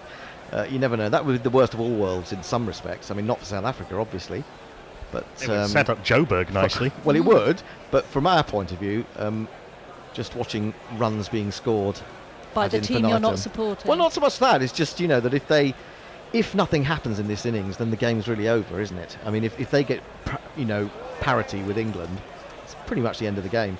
Onto the back foot, nicely, crisply defended into the offside by Elgar. Well, especially as there's rain forecast a little bit, isn't For there, day I think? four. Yeah, Day 4, yes, absolutely, that's true. So, yeah, I mean, that would take it to Joburg at 1-1 again, wouldn't it? So, that wouldn't be bad at all. It would keep everyone interested. And, I can see, wonderful, I can see a flag up there with "Away the lads" on it. I hope that Mark Wood has been positioned down there to take advantage of his brethren. Here is Broad again round the wicket, full on leg stump, clipped smartly up to mid-on. But there is no run. That is the end of the over. South Africa have moved on to 18 for no wicket. Elgar has 12 and Malan has 6. On Cricket Tracker, Gunjanja Abhishek card Sanwal Abbas with us as well. And on Twitter, a few people have pointed out that you can only be a Wisden Cricketer of the Year once, and Smith and Stokes have already had it. So has Elise Perry. Oh right, okay, that changes. I didn't know that. So between Linux Lear, James Moosh, Peter Lloyd, and John Yelton, they've all told us that. So Marnus Labuschagne, Jofra Archer, Meg Lanning, if she hasn't already had it, Dom Sibley, maybe Sam. Maybe Sam Curran. Maybe not. Probably not. Good try. Oh, God, just trying to get us Just slip that in. Triscothic. Triscothic. Curran bowling to Milan down the leg side, and well, it was a poor ball really. All he had to do was just clip it on its way. It's gone fine down to the boundary for 4. The number of the day. Who could ask for more? The number of the day is 4. I'm kind of all for finding out if there is a little bit of swing there for the bowlers that really do swing it, and someone like Mark Wood doesn't really swing it very much at all. But I rather like the idea of abandoning that experiment after 3 overs. And getting some real pace out there before the ball gets too soft. I mean, these kookaburras do That's what allegedly South get a bit Africa soft. did as well, isn't it? Yeah, I'm not sure about these tactics from either team. 3 slips now waiting as Curran comes in, bowls a good ball on the line of off stump, which is nibbled out into the offside by Milan. I mean, if he's going to bowl sort of halfway down the wicket like he did for the one that got hit for 4, there's not a lot of point in this from Curran. That last one was at least fuller, and if there had been any swing. Well, I think also with Curran, you've got to have the threat. You've got to have a threat of swing to enable that ball that goes across the right-hander to also have some danger. Bess is Dom warming Bess up. is warming up, so they're going to possibly have a look and see if there's spin early on, which is no bad move. Curran in again, probing around off stump, a little bit shorter this time, but again played off the front foot into the covers. Crawley, I think it is, doing the fielding there. Slightly captaincy by numbers by Root to bring on the off spinner with the left-hander. But, there was a significant turn for Keshav Maharaj. Yeah, and it was strange actually. Maharaj seemed to get more turn again later in the day. There didn't seem to be much turn this morning. But yes, even off the straight, round the wicket to the right-hander, he was getting 1 or 2 to turn. reasonably considerably. Curran again. In. Fuller. Defended. Up to mid-off. And there is no run. I guess the other thing is that if Curran's going to get any swing, at least until the ball starts reversing, it's only going to be with the new ball. Well, yes, absolutely. Mark Wood bowling at pace can probably... The condition of the ball is not such an issue for Mark Wood. Although you still want it to have hardness. You want it to have hardness, Yes. I think. That's, it's taught that the Kookaburra does get a little bit soft earlier than the Duke. Quite a bit earlier. Quite a bit earlier. Curran in again. Oh, no, that's a better ball. That did seem to swing in a little bit, but it was well worked by Milan to mid-wicket. And again, no run. John Yelton, I think, has probably got this. I vote for Simon Harmer for one of the 5 cricketers of the year. I did wonder about Harmer. I was trying to think who the Essex team, yeah. Yeah. Let's just give it to Ravi Vapara for fun. Now that he's probably, left. Well, he's moved to he's Sussex, probably got hasn't it before, has he? Vapara, I doubt it. Well, he should have. Harmer might have, actually. He's had a couple of good seasons, Harmer. Kyle Abbott did well. Yes, true. Curran, that's too short, really, and just jabbed out on the offside back of the square. There is no run, and that is the end of the over. South Africa have moved to 22 without loss. Milan has 10, and Elgar has 12. Elgar news. Oh, Bambury says the cello concerto was written by Elgar after the death of his wife. Oh, God, I didn't know that. I didn't know that either. Linux Lee says the subjects of scientific conferences are rarely invited to said conferences, Hendo, so if the conference was on Normans, it's unlikely your relative Norman would have been invited. Ravi, the heavy roll already says how many points for a draw in the ICC Test Championship? In a 4-test series, it's 10 points per drawn test. Jeff Perkins says, if South Africa score the same as England, that would be parity of them. Would that be a parody? Good try, Jeff. Have you written that? Have you written the Vesper to Ollie Pope yet? I did send you a tweet earlier. I hope you saw that. Jeff, Come on, Jeff. Sort it out.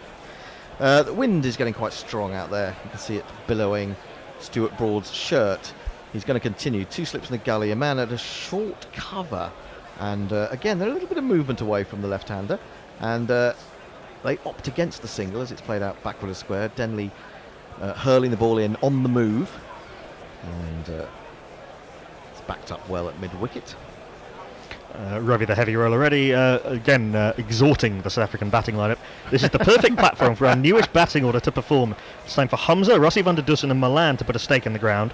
I'm not putting any money on Faf this time round. Do you not know how many times we've said exactly the same about England? It's time. It's a good opportunity now for England's middle order to really get hold of this. Lovely shot from Elgar, who waits for that and creams it off the back foot. Way through square cover for 4 runs. 1, 2, 3, 4. Signs that Elgar is just coming to terms with the lack of pace in a way in this deck, and he was able to wait for that and know that he had to wait for it to come right level with him before putting it away with apparent ease. 26 for no wicket. Elgar now on to 16. Broad now in his 4th over, coming in. Bowls to Elgar. Oh, now again that jumped on him, but he played it well. It may have hurt him a little bit, but he has managed to get away behind square on the onside. Mark Wood comes racing in from the long leg boundary of the field, and he's signalling something, is Dean Elgar, having got to the other end. Perhaps suggesting that he wants some treatment to a hand. Almost time for us to swap over. Hang on, is Paul not coming in?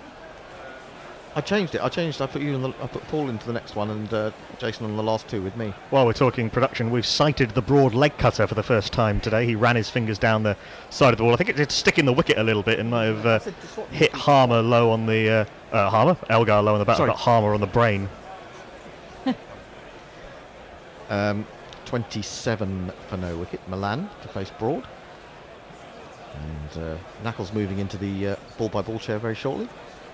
And we should have Jason and Paul, I think, pushed into the offside. And they'll take a very easy single. There was quite a big space on that offside. There was a man at cover, there was a man at mid-off, but no one in between. And that is the... No, it's not. There's still 2 balls to go. I've just got overexcited because people are arriving. Am I then doing ball by ball from the Jingles chair? Yeah, you'll have to. Yes, that's a good point. 28 for no wicket. Off air production notes on air. It's all getting very, very exciting. Isn't it? Arthur Patricia says, "Wonder what odds your betting partner would give on the Denley Pfeiffer. I've looked and it's not listed." Oh, interesting. He's not even listed as a potential option for topping than bowler in the innings. I think he might have some success against the left-handers. I'm not sure about anyone else. As Broad continues around the wicket to Elgar. It's full. Oh, horribly closed the face of the batter as he was driving at that. I'm not sure he got his foot very far out towards that one. And it runs up to mid-on. Those odds are Dominic Bess, Mark Wood and Stuart Broad are all at 3-1, joint favourite to be England top bowler in the innings. Sam Curran is 13-4 and Ben Stokes 100-30. It's getting very windy indeed. I'm not sure we're going to get through to the end of the day today. There's the cloud seems to have thickened. Well, that windy. That windy. That windy. Not till the end of the day. We won't get to the end of the day windy.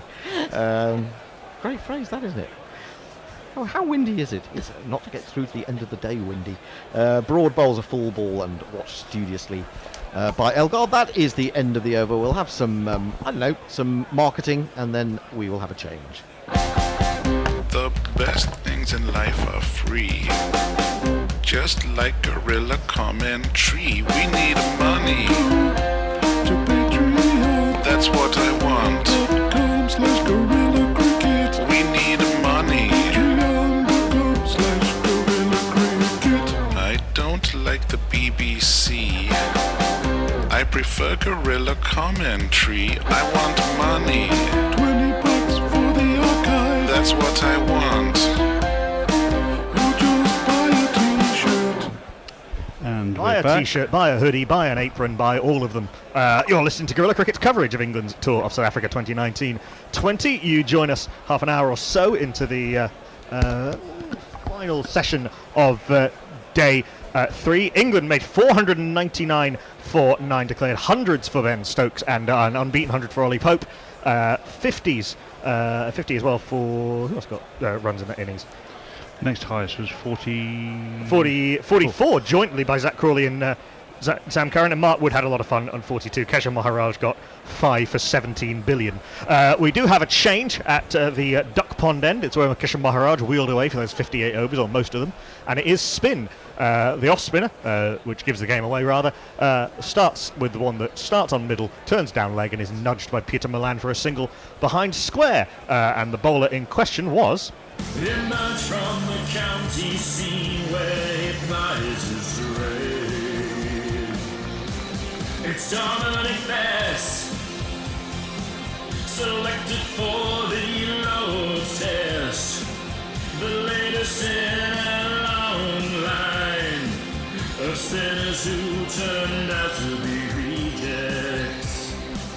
England will hope not. He did a good holding job in the first innings at Cape Town, but looked a little bit short of ideas on a turning track in the second innings. He's in round the wicket to the left-hand Dean Elgar, slipping a short leg in place. A little bit of drift, a little bit of dip. Elgar reaching for this outside off stump, fielded by Dominic Sibley at cover. There is no run. I'm Knuckle Mpande, taking you through the next half an hour on Ball by Ball. Paul Smith has rejoined us. He'll be giving us the benefit of his wisdom, and Jason G. Hiscox is over there giving us the benefit of your wisdom on Twitter and YouTube and Facebook Live. Bess in continuing round the pick. Goes a little wider on the crease, tosses this up outside off stump. Easy for Elgar to defend into the offside. It's Johnny Bairstow, I think. No, sorry, that is Dom Sibley. He's far too heavy set to be Johnny Bairstow. There is no run. What do you think of this move, getting the spinner on early, Paul? I'm surprised. Hope it works. As Bess is in, floats this one up a little bit too full. It's easy for Elgar to defend, and Sibley again doing the work at short cover. There is no run. I mean, we did see Maharaj get considerable turn throughout the day. Remains to be seen how long this experiment will be for. Stokes at slip, and that one does turn. A little bit of bounce too past the outside edge, the outside corner of the bat. Dean Elgar groping for that one. That was a nicely bowled delivery. Lovely seam position from Dom Bess, sort of pointing to where Gully would have been, taken by Butler behind the stumps. Not sure who's under the lid, because Pope is off the field, I think. As this is outside off stump and a little bit too short, and punched by Elgar off the back foot. It is Bairstow at short cover. It'll be Sibley under the lid then. One run off Bess's first over. Dean Elgar 17, Peter Milan on 12, South Africa 29 for no loss. England a little bit wasteful with the new ball thus far? Unfocused probably is the best description. No, Not no clear planning. Paul, just kind of what do you sort of? Would you have gone sort of a bit more orthodox and gone with your 2 fastest bowlers and packed the slip cordon? And I would, yeah. I would have opened with Wood. Yeah. Yeah. However, there must be reason behind their thinking. Yeah, the reason I guess was to see if there was going to be a bit of swing for Curran. One ball swung a little bit, and now see if there's a little bit of turn to best. It's kind of a free hit for England at this stage of the test to some extent, because South Africa certainly aren't going to be looking to be too aggressive at this stage of the innings. Oh, we do have a change of ends actually. Sam Curran has switched perhaps to take advantage of the wind that's blowing across the ground at Port Elizabeth. He's in now from the Park Drive end. This is back of a length and turned by Malan round the corner to Mark Wood coming in from the long leg boundary. They come through for a single. South Africa 30 for no loss. Knuckles' comment on Elgar being a hairy 35-year-old from birth. Is that not the pot calling kettle black? Said congrats. It's true. Although I probably wasn't quite as grizzled as Elgar is. Yeah. And Jeff Perkins says, so ladies, Australian balls get softer than English balls, but these are more likely to be swingers, which can impact your selection. Was that Jeff Perkins talking balls? Yes, it is. Good. Neil says, parity as in parrot-like. And I sent the Vesper in back during the break. Ah, fabulous. We'll try and dig that out. 3 slips now for Sam Curran to Dean Elgar. I think a much more aggressive field. A sort of catching short leg, or square leg rather. This is outside off stump, and Elgar plays an odd half leave, half stroke to a ball that wasn't going to hit the stumps and probably wasn't going to hit a second set of stumps. Playing a defensive stroke well outside his island. Not the greatest of moves. Gets it mostly off the middle of the bat to backward point. There is no run.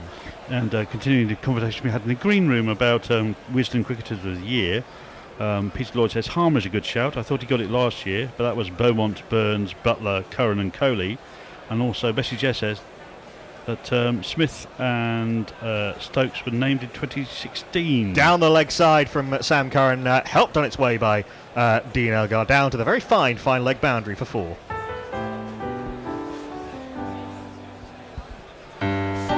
Yes, that's right. Sorry, Jason. Yes, you can only have the. We were just talking about that earlier. You can only get Wisden Cricketer of the Year once, so that took quite a lot of the usual suspects out of the running. And the Duke of Gumbridge says, I have no truck with cooker of balls, but my Duke balls are intact, and sends us a meme of his box Duke balls. All red and shiny. Very good. Was the talk of the different type of balls such a thing in your playing days, Paul? Yeah. As Curran is in back of a length and too short, and Elgar's able to go back and punch this away between point and cover. Denley and Crawley are racing this out to the boundary. Denley from point wins. They come through 4-2. Bowlers have always spoken about balls. I mean, it would either be Reader or Dukes. One, people would think held its shine longer, maybe stay harder longer. One would have a more prominent seam. But ultimately it's about how well it fits in your hand, how comfortable it feels. So yeah, it's always been a talking point. Unsurprisingly that Sam Curran gets more swing when he pitches the ball up, Kel Surprise. That was a little bit fuller. Tiny hint of something that was pretending to be swing, and Elgar defends to cover. There is no run. So we say that we would think that international cricket, the 3 balls use the SG, the Duke, the Kookaburra, of which the SG actually has a pretty proud seam, and it's got to be very hard wearing on those Indian pitches, and it does swing quite a bit, but the Duke is generally the one that's regarded as having the proudest seam and staying hard and shiny for longer. What was the comparison between the Duke and the Reader? As Curran is in outside off stump, and Elgar plays this with soft hands, gets it past the third slip, and Denley has no hope of reaching that before it goes to the third man boundary for 4. The number of the day. Who could ask for more? The number of the day is 4. Sorry, we're going to answer that question about the Duke and the Reader. I think the Duke's ball had a more proud seam. We had a new ball attack of Donalds and Smalls, so they would have a say. quite a Paul, do you want to get that on the mic a little bit closer to your mouth? We're kind of not quite picking you up. Sure. Thank you. So if you got a new ball attacker, Alan Donald and Gladstone Small, they would have a big say in what balls that we would use. So long as it wasn't in complete contrast to the rest of us, then we would go with the collective, really. So I think we would prefer Dukes. I think they were more red, they were deeper red, retained shine as well better. Bess is in over the wicket to the right hander, the slip in the short leg in place. That one turns sharply and nicely taken by Joss Butler down the leg side. Started too straight though. Bess has got to adjust his line to be outside off stump, and if he's turning it this much, I wouldn't be surprised if he goes round the wicket pretty quickly. That was always the idea in recreational cricket as well, is to pick the darkest ball you can see in the box. Sure. Sibley's moved a little bit further behind square at short leg. That's on off stump, but it's turned so much that it's going to miss leg stump, possibly missing a second set of stumps on the bounce to short leg it goes. I mean, I certainly as a spinner, I will always prefer the ball to feel smaller in my hand. Yeah. So it's how it fits in your hand. I mean, you don't want a ball that feels large. Subtle things, isn't it? You pick up a bat, it either feels right or it doesn't, and a cricket ball's pretty much exactly the same. Yeah. Not that I ever got the choice. Certainly playing club and school cricket is sometimes a miracle that you had two new balls, let alone getting to pick one. Sure. Sibley crouches very low at short leg, and Stokes awaits at slip. That's a nice shot by Peter Milan. Goes back in his crease, and he can trust the bounce and the spin thus far. He nudges this past Stokes at slip. Crawley comes round from, I think, backward point probably to field this, racing it to the third man boundary. They come through 4-2. Not really been too many alarms for South Africa thus far. Kind of as we saw with the first new ball yesterday for South Africa to Sibley and to Crawley. This is outside off stump, and Milan stretches well forward, gets himself outside the line to take out LBW and blocks back to Dom Bess, full face of the bat. There is no run. John Alford joins us from a beautiful afternoon in Madrid. He says, first chance is Chester to tune in. Welcome to you. Voila, penultimate ball of the over. Better from Bess, wider, held it back a little bit. Milan blocks out through the vacant point. Crawley was down back at backward point. They come through for the single. Milan moves to 16. And Linux Lear gives us news from the India-Australia match. He says, the epileptic squirrel, aka Steve Smith, is on the cusp of a century in a losing cause. Just seen the scorecard. He's out, bowled by Kuldeep Yadav for 98. And Australia look to be losing that one. Bring you the scorecard after this ball from Dom Bess finishing the over. Tosses this up to Dean Elgar, and he's just able to nudge this down the ground. The easy single too long on. Bess milked for 4 runs off that over. South Africa 44 for no loss. South Africa 44 for no loss in trailing by 455 in Port Elizabeth. Break. In Rajkot in the second one-day international, chasing 341. Australia are 230 for 5 in the 40th over and have 2 newish batsmen at the crease. The Ashtons, Turner and Agar. And Linux Deer also asks about, responds with Plum Warner and Jack Hobbs talking about, let's just see what the context was. Only 2 players to be named twice in Wisden. Oh, as Cricketers of the Year? Yes. Why would that have been? I think they made them, once they'd been named twice, they thought said they edicted this much and no more. Hobbs was also named one of the Cricketers of the Century by Wisden at the turn of the century. He was in the team of the 1900s. But he was Shane Warne was the only non-Knight to be named in that 5. As Sam Curran is continuing. Possibly this will be his last over before he's replaced. Number 21 off his 4 overs thus far. That's back of a length, and Dean Elgar goes on the back foot and blocks to Zach Crawley at cover. There is no run. It's usually at this point that Sam Curran gets a wicket when you say he's about to be taken off. That sort of knack of it. Obviously, he's a good bowler, and he moves the ball a little bit. He moves the ball into the right-hander away from the left-hander and gets the ball to go across the right-hander a bit. But he's also a lucky bowler. And lucky bowlers are a blessing. Yeah, absolutely. Worth the weight in gold. Messages correct us. He says in 2012 again in first place we recognised twice in one edition of Wisden. Lovely shot by Dean Elgar, very full and swinging a little bit, but Elgar's just blocked that from well wide of off stump, and he's timed it beautifully through extra cover for 4. It teased the fielder all the way, but Dominic Best couldn't catch up with that. Elgar moves to 32 or 36.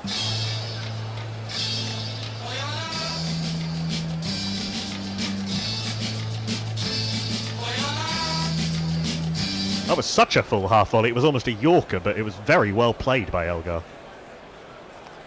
Yep. Messages was, of course, referring to Kumar Sangakkara in that respect, being the first person to win in 2 different categories in the same Wisden. What were he was Cricketer of the Year and one of the 5. As Curran very full and blocked by Dean Elgar up to Stuart Broad at mid-on. There is no run. I like that Curran is pitching the ball up, but after a couple of overs being a little bit too short. I think England would much rather he's being driven for 4 than nudged off the back foot for 4. South Africa 48 for no loss, trail by 451. I don't think Mark Wood's arrival into the attack can be too far away. Elgar on 32. Curran steaming in full delivery. That one wobbles in towards Dean Elgar a little bit. He doesn't know exactly what to do with it, but blocks it solidly enough back to the bowler. There is no run. On YouTube, Dan DeCrasco says an interesting run rate so far. Maybe the palm attack is a bit tired, or openers being bowled. I think it's the former rather than the latter. I'm not sure tired is quite right, but a little bit indisciplined, I think. A little bit too short, a little bit both sides of the wicket, much like the South African opening attack, where with both first and second new ball. That's a better delivery from Curran, a full delivery, which again threatens to swing into, or rather away from Dean Elgar. He blocks this with the open face to Gully. There is no run. And on Quick Tracker, we've got Sanmal Abbas watching. Ashbishak Kad says hello. Rajkat Dalakoti and Gunjan Jar. Welcome to you all. Yeah, welcome to everybody wherever in the world you are watching and or listening from. Last ball of Sam Curran's 5th over, the 11th of the innings is in, and again a little bit of shape, but Elgar plays from the crease with the open face to Joe Denley at backward point. Interesting that they put Sibley in a very close catching point, almost a sort of deep silly point there. Elgar missed him. There is no run though. Elgar on 32, Milan on 16. South Africa after 11 overs, 48 for no loss. Spicy Golden Duck has finally joined us for the day. He says, good afternoon, Gorillas. I've not had much chance to tweet the last few days, so I just want to say I'm here and I'm enjoying the commentary. Very good. Glad to have you with us. Came into the studio during the World Cup, of course, the 2019 World Cup as part of our competition. What did they use when you were playing in South Africa in terms of the maker ball? Kookaburra. Kookaburra, okay. Pretty sure it was Kookaburra. Yeah. Oh yes, in the 80s and 90s, Kookaburra was pretty much everything outside of the UK. They were useless. So Best continuing, again a little bit of turn from the main part of the pitch, but again starting on off stump means that Milan knows that he can just block it from leg stump into the onside, and there is no run. Best is, I'm not going to say got to, but I think would be well advised to come round the wicket pretty sharpish. That's tossed up from Best, but a little bit too full. Milan misses out really, and just flicks a full toss on the bounce to Stuart Broad at mid-on. There is no run. Yeah, local crowd are in good voice, no doubt buoyed on by the Port Elizabeth brass band. Third ball of the over from Dominic Bess. Ooh, holds this back a little bit outside off stump, and Milan wasn't quite sure whether that was going to turn. Comes off the outside part of the bat. Stokes accompanies the ball back towards the boundary. The Betway sponge. They come through for 2 off that outside edge. They think about the overthrow as the ludicrously overpowered throw from Ben Stokes. It was over the keeper, through short leg, through mid-wicket, and then is eventually backed up by mid-on. I think, anyway, unless that went for 4. No, I don't think it did. But you wonder with Ben Stokes sometimes, does he need to throw absolutely everything in at 100 miles an hour? Jason Roy does, regardless of whether or not he needs to. 50 partnership up between Elgar and Milan. Held back a little bit by Bess, and it does turn. Milan plays it from the crease on the bounce past short leg to Sam Curran on the 45, and there is no run. That little dab down to third man was a good example of Milan waiting for the ball and playing it late, which allowed him to react to the ball as it came through. Yeah, very much so, and good transfer of weight as well.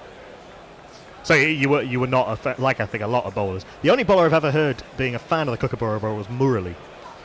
Sure, he bowled his own thing. He was pretty unique as well, obviously. But I think anyone who bowled seam up, didn't really matter about the pace. I'd tell you that the seam disintegrated quite quickly because of abrasive surfaces. Interesting field change. A leg slip has gone in. I think probably from cover as Bess is in.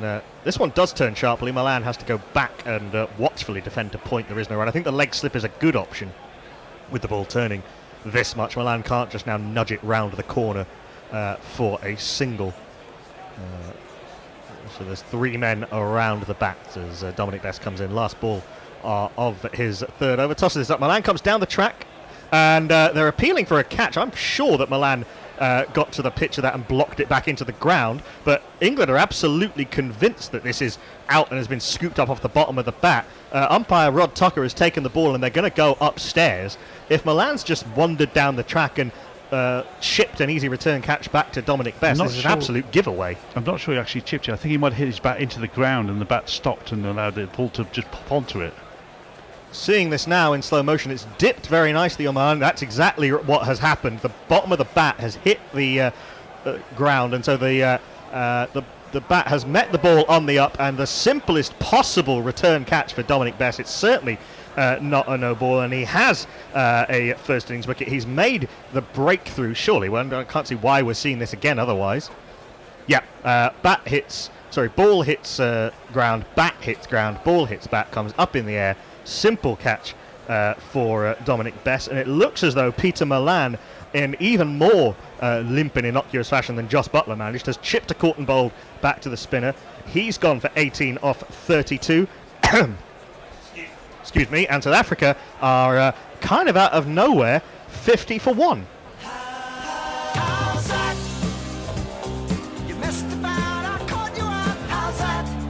Talk about lucky bowlers.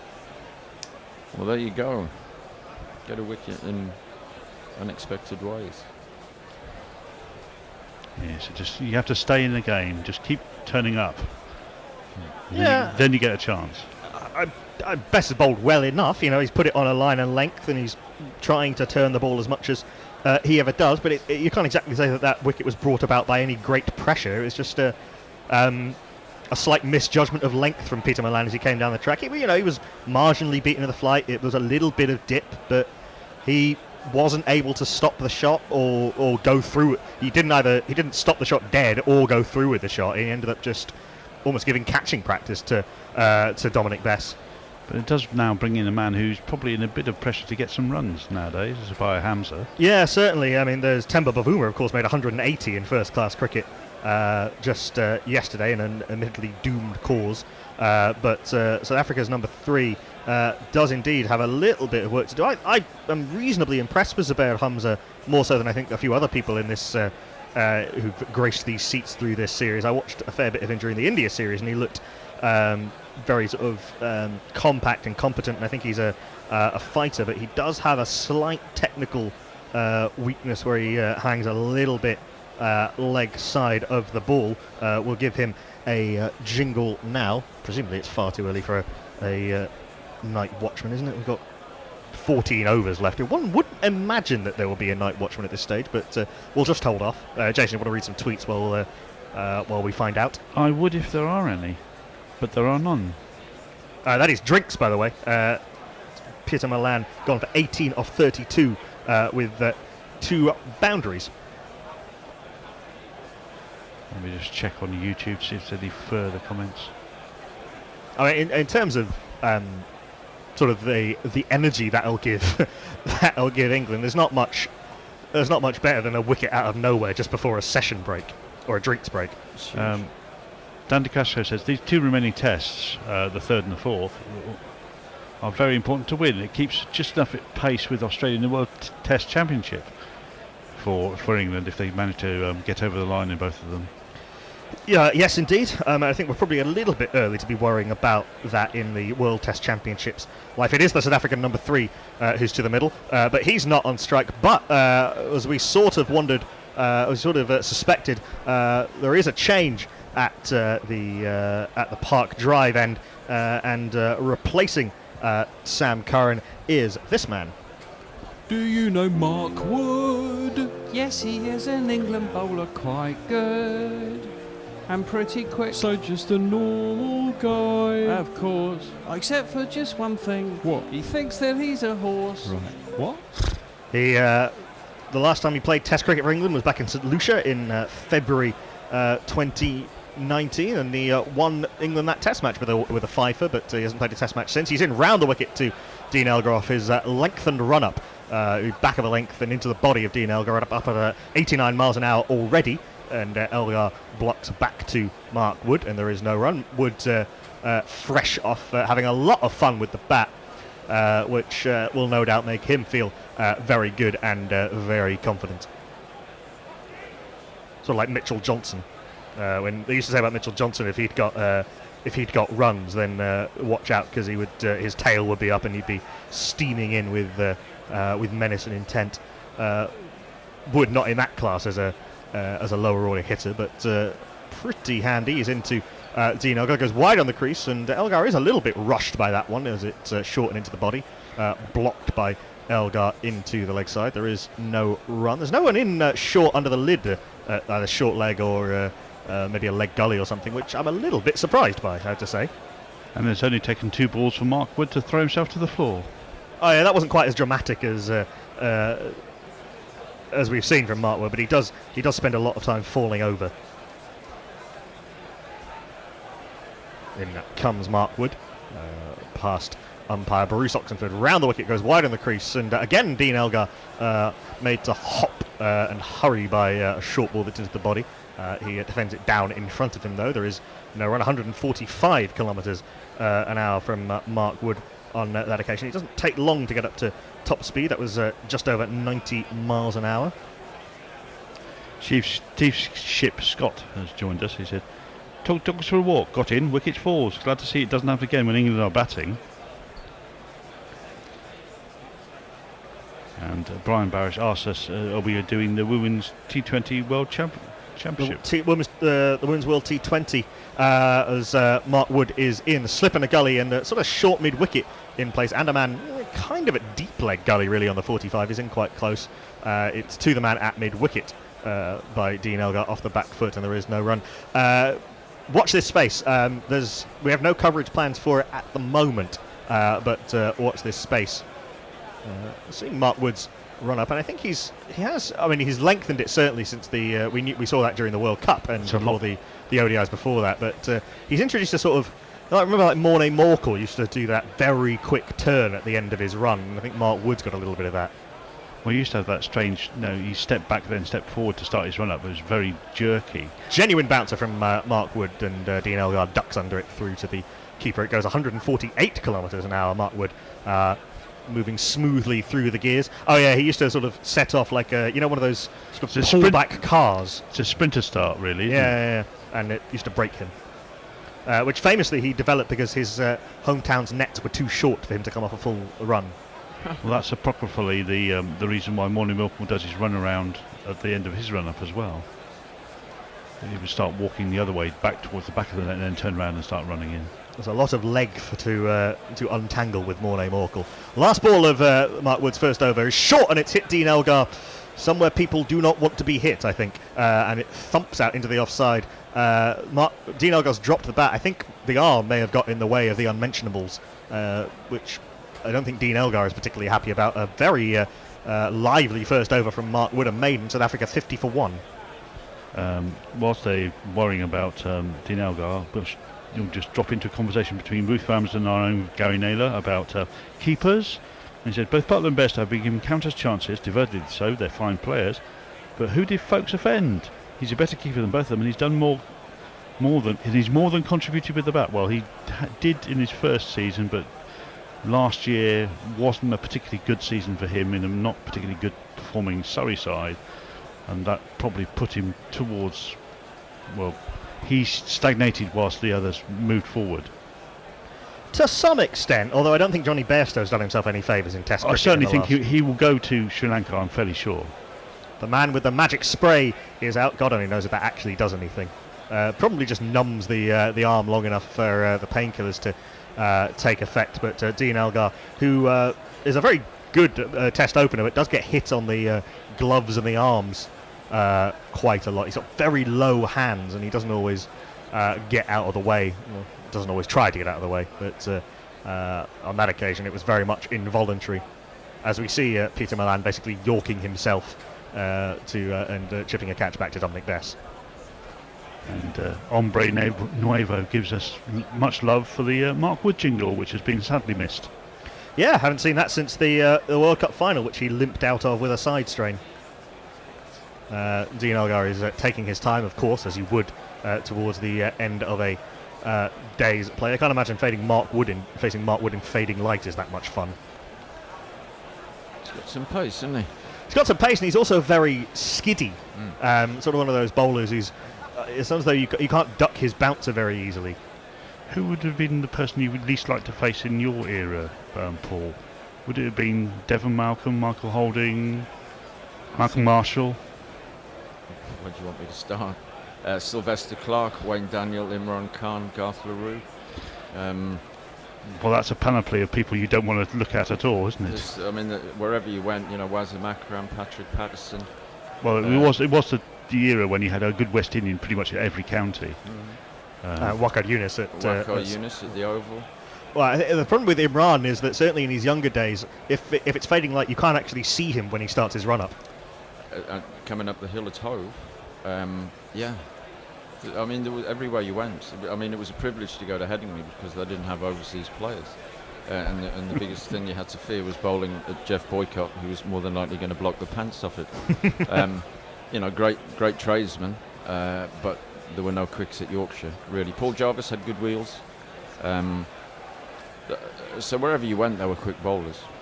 Tom Bess is in. 3 men round the bat to Zubair Hamza, who will jingle up after his first ball, which he goes back to and just blocks in to the leg side.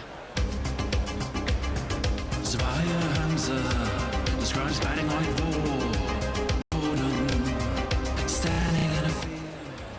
tosses this up, does Dominic Bess, and Hamza plays a half defensive, half drive back to the Somerset spinner, and there is no run. Roots put himself in at slip. I think Stokes has gone to leg slip, which rather implies that that's where England think the ball will go. Hamza furrows his brow in concentration as Bess is in. Sharp turn, but Hamza can stay deep in the crease and turn it forward of the man at short leg, fielded at mid-wicket. There is no run. Brian Barrow says, some place one would not want to be hit. I know what you're talking about, Knuckle, but really, does anyone really want to be hit anywhere? It's a fair point, but I think the effect was intended. That turns out it wasn't where it hit Dean Elgar, but it had the forearm not intervened, it wouldn't have been too far away. Turn again from Bess from the straight, but Hamza blocks from the crease, and in front of him it goes. There is no run, picked up by short leg. 5th ball of the over from Bess. South Africa haven't scored a run for the last 10 balls. Hold that thought. That's a beautiful shot from Zubair Hamza. Tossed up a little bit too full outside off stump, and South Africa's number 3 is off the mark with a boundary.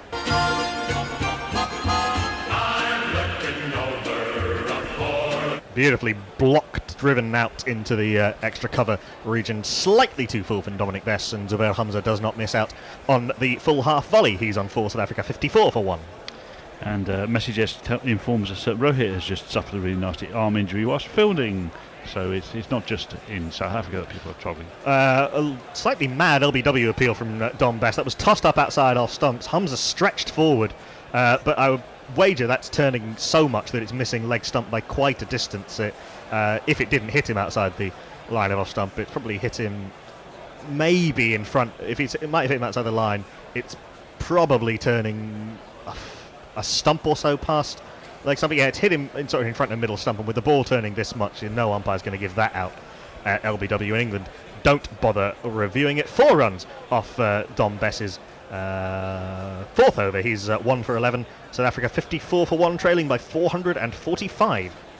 And Comrade Burnsey asked the question, was that hit by Wood Elgar's cock pain, or did his arm get in the way? I know his arm got in the way, but it would have been flush, I think, if it hadn't.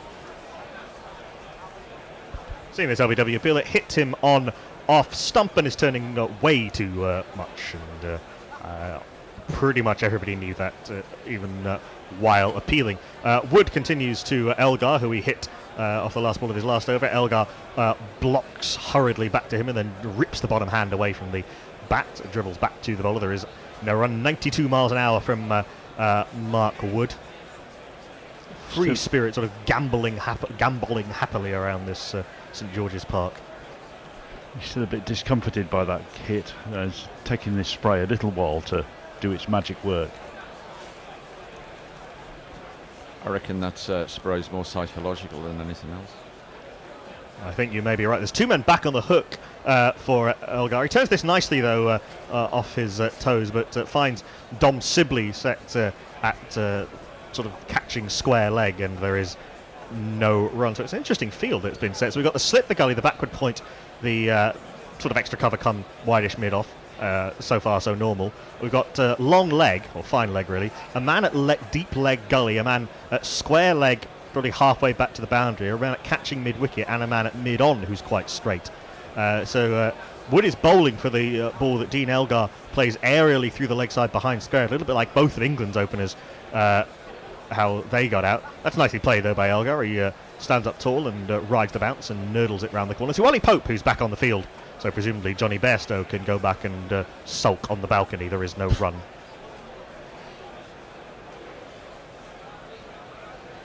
South Africa 54 for 1, trail by 445.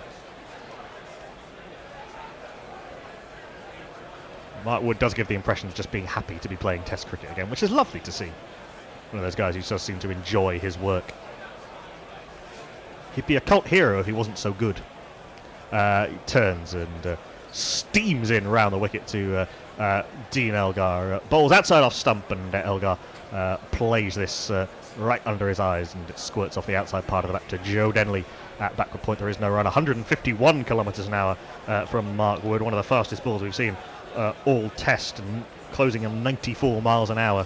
The lights are on at St George's Park. It is getting pretty dark out there, certainly. I think they'll need every bit of wattage that those lights can give them.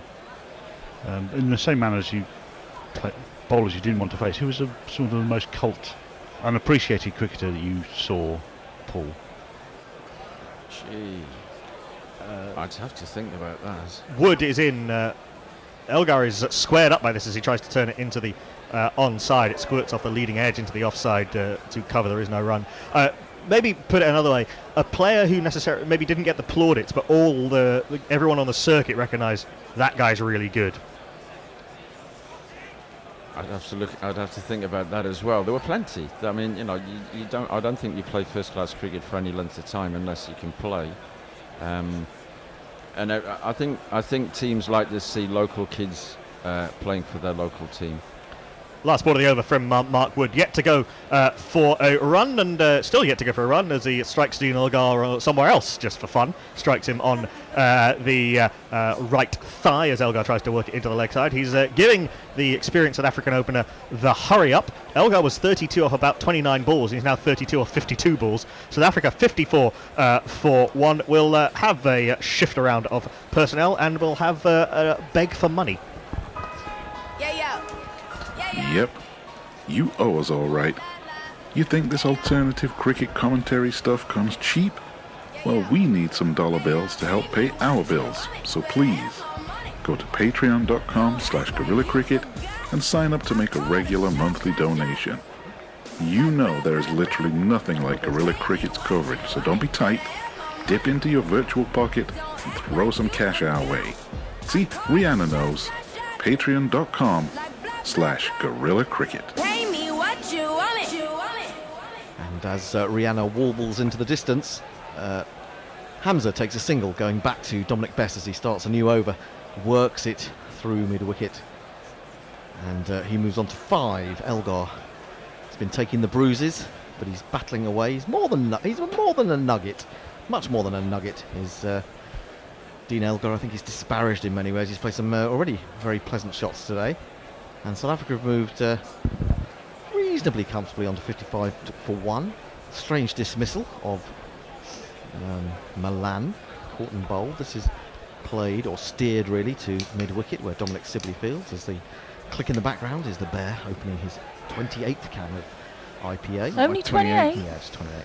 He's got a bit of a problem. Defended on the front foot by Elgar. I don't want to tell everyone, but there is no run. I only have a problem when I come here, weirdly. At home he's totally Yeah, but to be fair, Bear, teetotal. when we used to do this in the sports lounge, you did have a problem there. I did, a massive problem there. I was in a bar. And that was I'm not drinking a bar, that's the problem. And that was £6 a pint. Yeah. Defended to extra cover. And there is no run. It was kind of fortunate that most of those tests only went 3 days. I think we have 15 days of test cricket, didn't we? Nah, that's just it. The Bear wouldn't be here if we'd done 5 days. I get in when I get in there, and I specifically say, I'm not going to drink. And by about 11:30, I was already on the first pint. It's just your willpower's not great, is it? None. I like mine with sugar. This is played square by Elgar. As South Africa now 444 behind. Yeah, that was one sip you had of your coffee, and then said, no, I need sugar. Need sugar. Best bowls. Oh, now that's quite a good ball. That just kept going. He maybe overspun that in a way, got over the top of the ball in some strange way, and just hurried Elgar, who does survive nonetheless. He's looking around, hoping that the umpires will say, oh, it's getting a little bit dark out here, and he will be spared further punishment this evening. Yes, absolutely. Mark Wood is bowling 0.01 of a kilometre per hour slower than Anrik Nortje.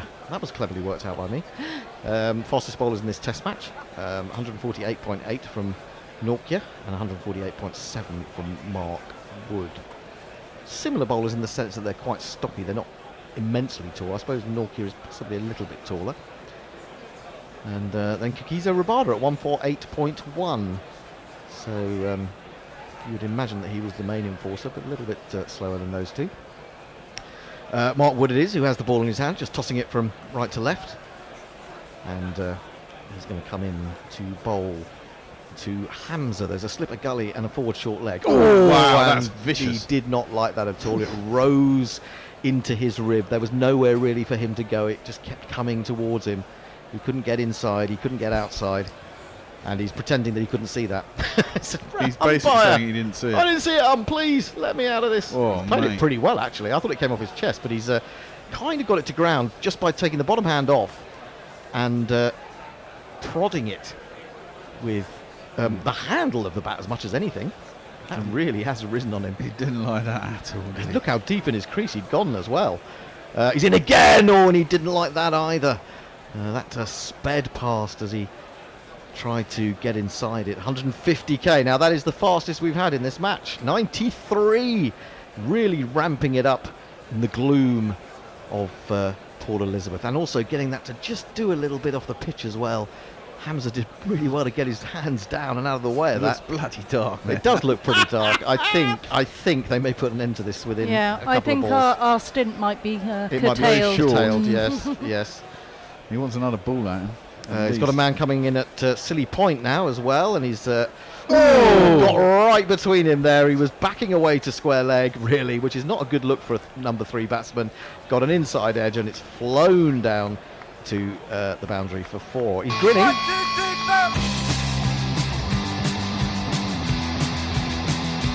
I think actually he was surprised at how little that bounced in comparison with the other two, and so he was up jumping almost off his feet. Jumping off his feet. Off his feet? Can you do that? Jumping in the air, jumping off his feet, jumping into something else. I don't know what. He's grinning. Great. I'm enjoying this. He's got a sort of air of Joe Root about him in that respect. Onto the back foot, he forces that away through the covers. Joe Denley is in pursuit. Oh, they're thinking about coming back for a second, but Dean Elgar had got about 4 or 5 paces down and was sent back by Hamza. I thought I saw Bruce Oxenford with the light meter in his hand. And he's coming in. He's looking very purposeful. He is very purposeful. The reason he's coming in, of course, he's just walking across to the square leg, yeah, for the left-hander. So Hamza moves into double figures. He's gone to 10. Elgar has 32. Neither of them look like they want to face this. No, in this sort of light, yeah. Even though you've got the floodlights on, it can't be pleasant. But you've got to say about Hamza, we said this in the last 2 tests, he does like going, he does step to leg. It does come into leg, yeah. Round the wicket now to the left-handed Elgar, and he's targeting the body there. It comes off his thigh pad again towards a man at backwards square leg. Or is he in a leg gully there, Ollie Pope? Let's have a look at that in a moment if we can. But he's just trying to get him to play that little glance off his hip, maybe into the hands of backward square leg. As England targeted Rassie van der Dussen on the last day, didn't they, at Cape Town, by bringing Jimmy Anderson in at leg slip and then bowling or angling the ball down the leg side. Yes, he's at a sort of leg gully, isn't he? Yeah, a wide leg gully, deep, almost quite deep for a gully, but he's there. And he's there for the shot where it actually comes off the face, isn't it? Or he just turns it, doesn't he? He just turns it into his hands. That's what he's looking for. The mid-wicket is coming close as well, or short at least. There's a man at deep square leg. If he was to try and use the hook to get out of difficulty, in the end he just defends this back up the pitch, and there is no run. Any tweets? Yeah, Messi just says Australia crumbling at 259 for 7. Shami on a hat trick. Wow. Yeah, but that was 8 minutes ago, so you know. Well, he's either got it or not. Yeah, absolutely. Spicy Golden Duck said, when I heard that Elgar had been hit amidships, I thought, ooh, right in the Nimrod. Oh, indeed. And he'll be looking at a couple of variations now on that, I would imagine. Aidan says, did Paul Smith have to face the odd medium paces of the likes of Lefebvre or Barwick? I can name plenty more. What's that about? Facing fast bowlers, I guess. Okay. There must have been some bowlers nobody could understand how they got wickets. Oh, God. Oh, absolutely. Very true.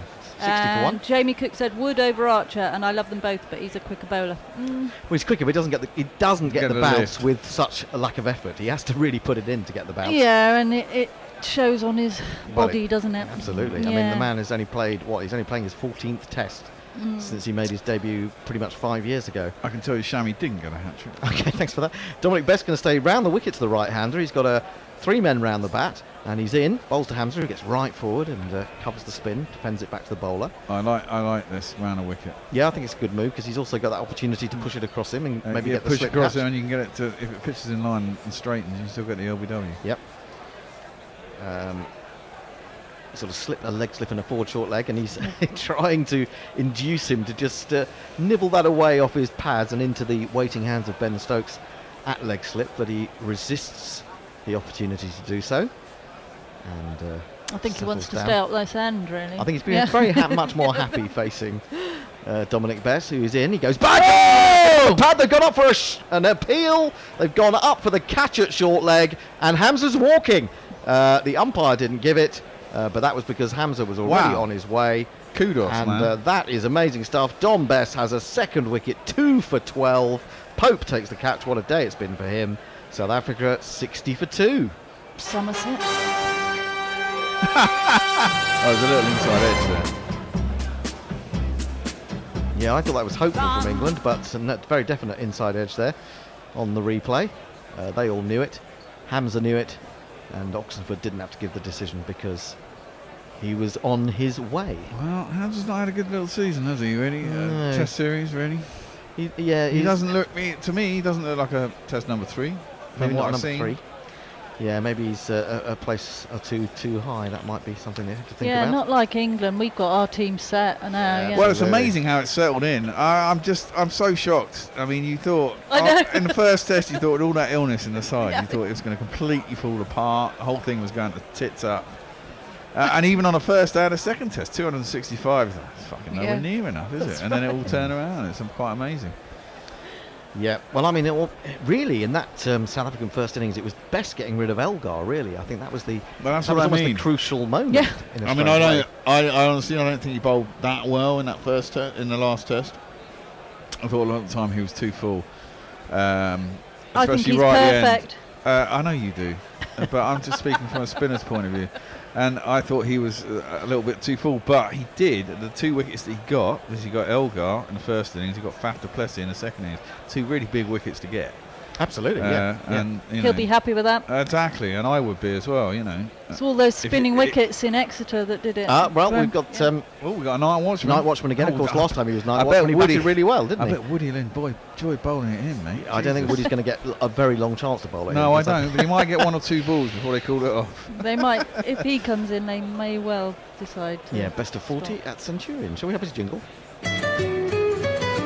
If your number one project is to have yourself a bride, I think I've got your number one guy.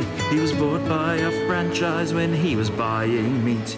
It's Henrik Nokia. I love that Nokia ring. I like that one. It takes me back to the whole of the 90s. Oh, it's not so much that. I just think it works really well with that song. It does as well. It blends in beautifully. So Nokia is down to face Best. Best coming round, the wicket still to the right-hander. And looking to cause even more mayhem and chaos in the South Africa dressing room. 4 men round, 5 men round the bat, and he presses right forward as he pushes that one just outside the line of off stump, looking for it to turn back. Defends up towards the bowler. 2 for 12, Dominic Best. Well, he may not have had a very good time with the bat since he's got to South Africa, but he's performing here for England and doing a fantastic job. Maybe a couple of wickets will settle him down. The light meter's out.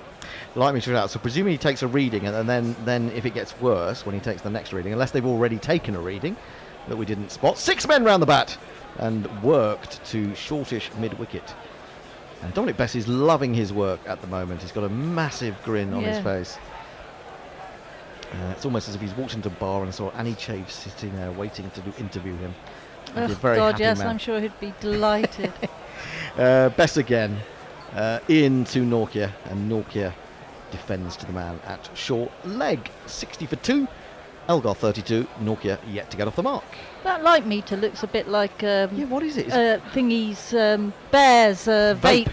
It's a strange looking thing, isn't it? He's just lying. He's just trying to put it in his mouth when he's not on camera. I think that's it. I think that's it for the day. I think that is it. They've come in, they've looked at the light meter, they said it's got worse.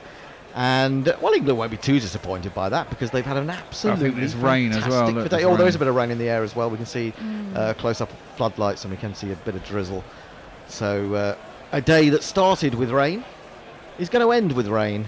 A little bit of a shortened day, but an absolutely fantastic one for England. Oh, how many runs have scored today? Oh, good point. We should look at the GPL, shouldn't we? So GPL madness. Started on 224, so England then got another 275, 335.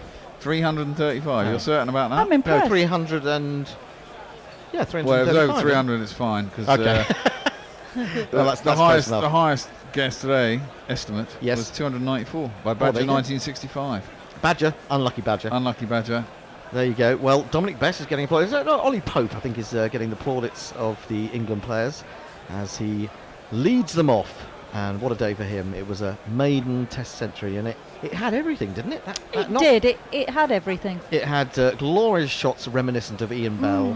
Great timing. Great timing. Great timing. Innovation. He's really pleasant to watch, isn't he? He is. I think he's probably the most attractive right-handed batsman we've had since Ian Bell. I think he's in the, you know, I mean, he'll have up and downs, but I think he's around for, you know, just looking at him now. The next 15 years? Yeah, something like that. Well, let's hope so, eh? Yes, hope so, yeah. I mean, that would make for a very strong middle order. Wow. It's absolutely sheeting it down. Sheeting it down. Not shitting, it's sheeting No, it it's down. shitting it down, It's isn't it? sheeting it down in Port Elizabeth. We'll have a few more. We haven't got any more tweets. No more tweets. No. Well, I'll tell you what, we'll just... Well, not either that or the machine's broken. The machine? The machine? The machine. It's an iPad. It's an iPad.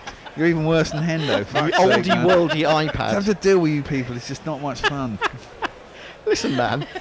You know, Don't listen, man, me. Listen, man. We're artists. Artists, you maybe. We're artists. Even the modern artist has to learn how to use a fucking computer and an iPad for crying out loud. All right, Bear. All right, That's all right, enough. all right, Simmer all right. down, I'll simmer calm down. down. It's 28th IPA, so you know we've got to make allowances for it.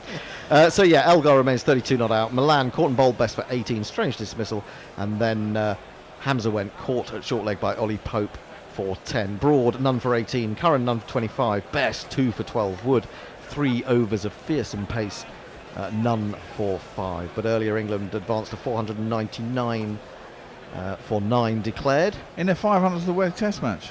In the 500th Test match? Away from home. Away from home. Yeah. So they wanted 500. They should have. Someone said Broad should have come out and they got one run. And 500 in 500. Yeah, exactly. Oh, yeah, good point. That would be nice. Sort of. I was trying to pick that up earlier in the day, but no one fucking got it. Oh, there you go. There you go. So Pope made 135 not out. Earlier in the day, Stokes had batted supremely well.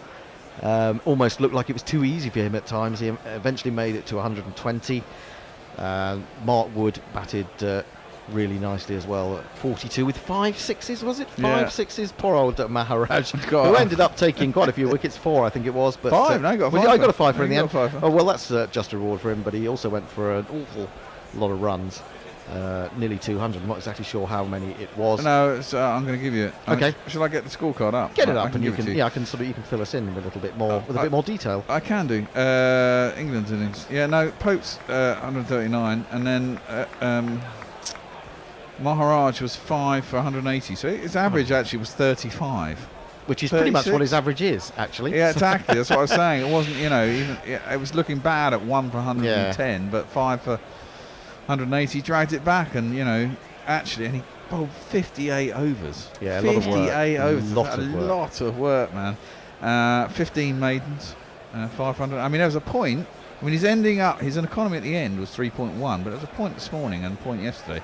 His average was marginally over 1, so he did get tap at the end. Well, yeah, I think he'd bowled 30 of those overs yesterday, and he'd only gone for 54 runs. He'd only picked up the 1 wicket, but was very economical. So yeah, good performance for him. We should give him some credit really for persevering. He must be knackered. Put him in an ice bath. He's going to go on that massage table. Isn't Oh he? yes, he'll be the next one after Pope. With his shoulder is going to get a lot of work. Oh. Yes, I imagine so. Yes, absolutely. Any more tweets then? Yes, I've got one. Oh, one more. Yeah, tweet. one. Oh, good old messy Jez. Messers. Says, thanks all. Look forward to more comms tomorrow and a decider in the India v Oz ODIs on Sunday. No, that's true. Ooh, well, there you go. That will be well, exciting. he might be out. Well, whoever's in on Sunday, and I'm not. They might be out cover it because there's going to be a lot of rain at South Africa. But today's forecast there's going to be a lot of rain on Sunday. Well, all the more reason that England really, if they are going to get out of this game with a win, for them to run through them a bit tomorrow. It's a crucial first couple of hours. And you've got to say, for the first 2 days, if South Africa got out as a draw and went into the series with a possible live win at the end, the momentum, even though England will feel they'll be unlucky not to get a win, the momentum would actually be with South Africa, weirdly, because they got away with it. Yeah. There was still a chance of winning. Question whether they're good enough. Pretty well matched teams in they a are. strange way. Always both good in series. transition also. I was looking at the stats the other day actually, and I think there's been 8 series since readmission. I think we've both won 3 each or something with 2 drawn series. And both have won 2 away. And both won 2 away, which is great. Yeah, and away series are hard to get. I imagine one of those South African ones was when Hashim Amla was I wouldn't say depressing us, but was exhausting us in one respect with that 300 at the like Oval. fucking Piggy Smith last time, wasn't it? Well, at least I suppose I find Amla more attractive to watch. Yes, Amla was much more attractive. Don't we all? Yes, indeed. Well, there you go. Well, Mark Wood roughened up Hamza, and Dominic Bess forced his way through the door with a little more subtlety. And Hamza was gone, leaving South Africa 2 down overnight. We shall be back tomorrow morning at what? What time is it? Something. Well, will it be earlier? No. They're not going to go earlier because of the loss of time. Don't think so. We'll find out tonight. God, I hope not. I struggled to get up this morning. Well, me too. Me too. So join us tomorrow. Annie will be back. I will be I'll back. be back. I will be back for some of the day. The Bear will be back. You're in early, aren't you? I'm in first thing, yeah. Yeah, exactly. And who else is coming in tomorrow? Is Knuckle in? Knuckle is not in tomorrow. I can't remember now. Jason's back, I think. But otherwise, I can't bring to mind who I've got down on the list. Maybe Paul might be here for a little while before he goes back to Birmingham. And I'm sure everyone's enjoyed having his company today. It's been great fun to have him on. Hopefully, if he isn't back tomorrow, he'll be back sometime soon. Yep. From all of us then at Gorilla Cricket tonight, South Africa 60 for 2, trailed by 439 runs. It's goodbye from the Bear. Goodbye. It's goodbye from Annie. Goodbye. And it's goodbye from me, Gorilla Hello. Good night. Good night. See you tomorrow. Guerrilla cricket. Whoa. Guerrilla cricket. Whoa. Guerrilla. Take control the cover boundary. At last the time is come, this is a cricketing emergency. Hear this call to arms for every cricket revolutionary. Take up your bats and stumps for the test match insurgency. At first they tried to silence us, but we would not be silenced. They threatened us with lies, so we threatened them with violence. Che Guevara, Sangakkara, Joseph Stalin, Douglas Jardine, Robespierre, Darrell Hare, Vladimir Lenin, O'Brien Kevin, guerrilla cricket. It's not about the winning, it's about how many rules you break. Even in cricket commentary, this is the best advice to take. Pick guerrilla cricket, it's the finest choice you'll ever make. There's so much more to cricket than rev counters and a slice of cake. At first they tried to sanitize us and clean up our act, but people like it filthy, and we know that for a fact. Fidel Castro, Lenny Pasco, Carlos the Jackal, Umar Akmal, Mahatma Gandhi, Grant and Andy, Brendan Behan, Austin Ian, guerrilla cricket. Stick with us, cause you know we're not the kind of thing that you see on the TV and the radio. So vive la revolution. First they tried to buy us, but we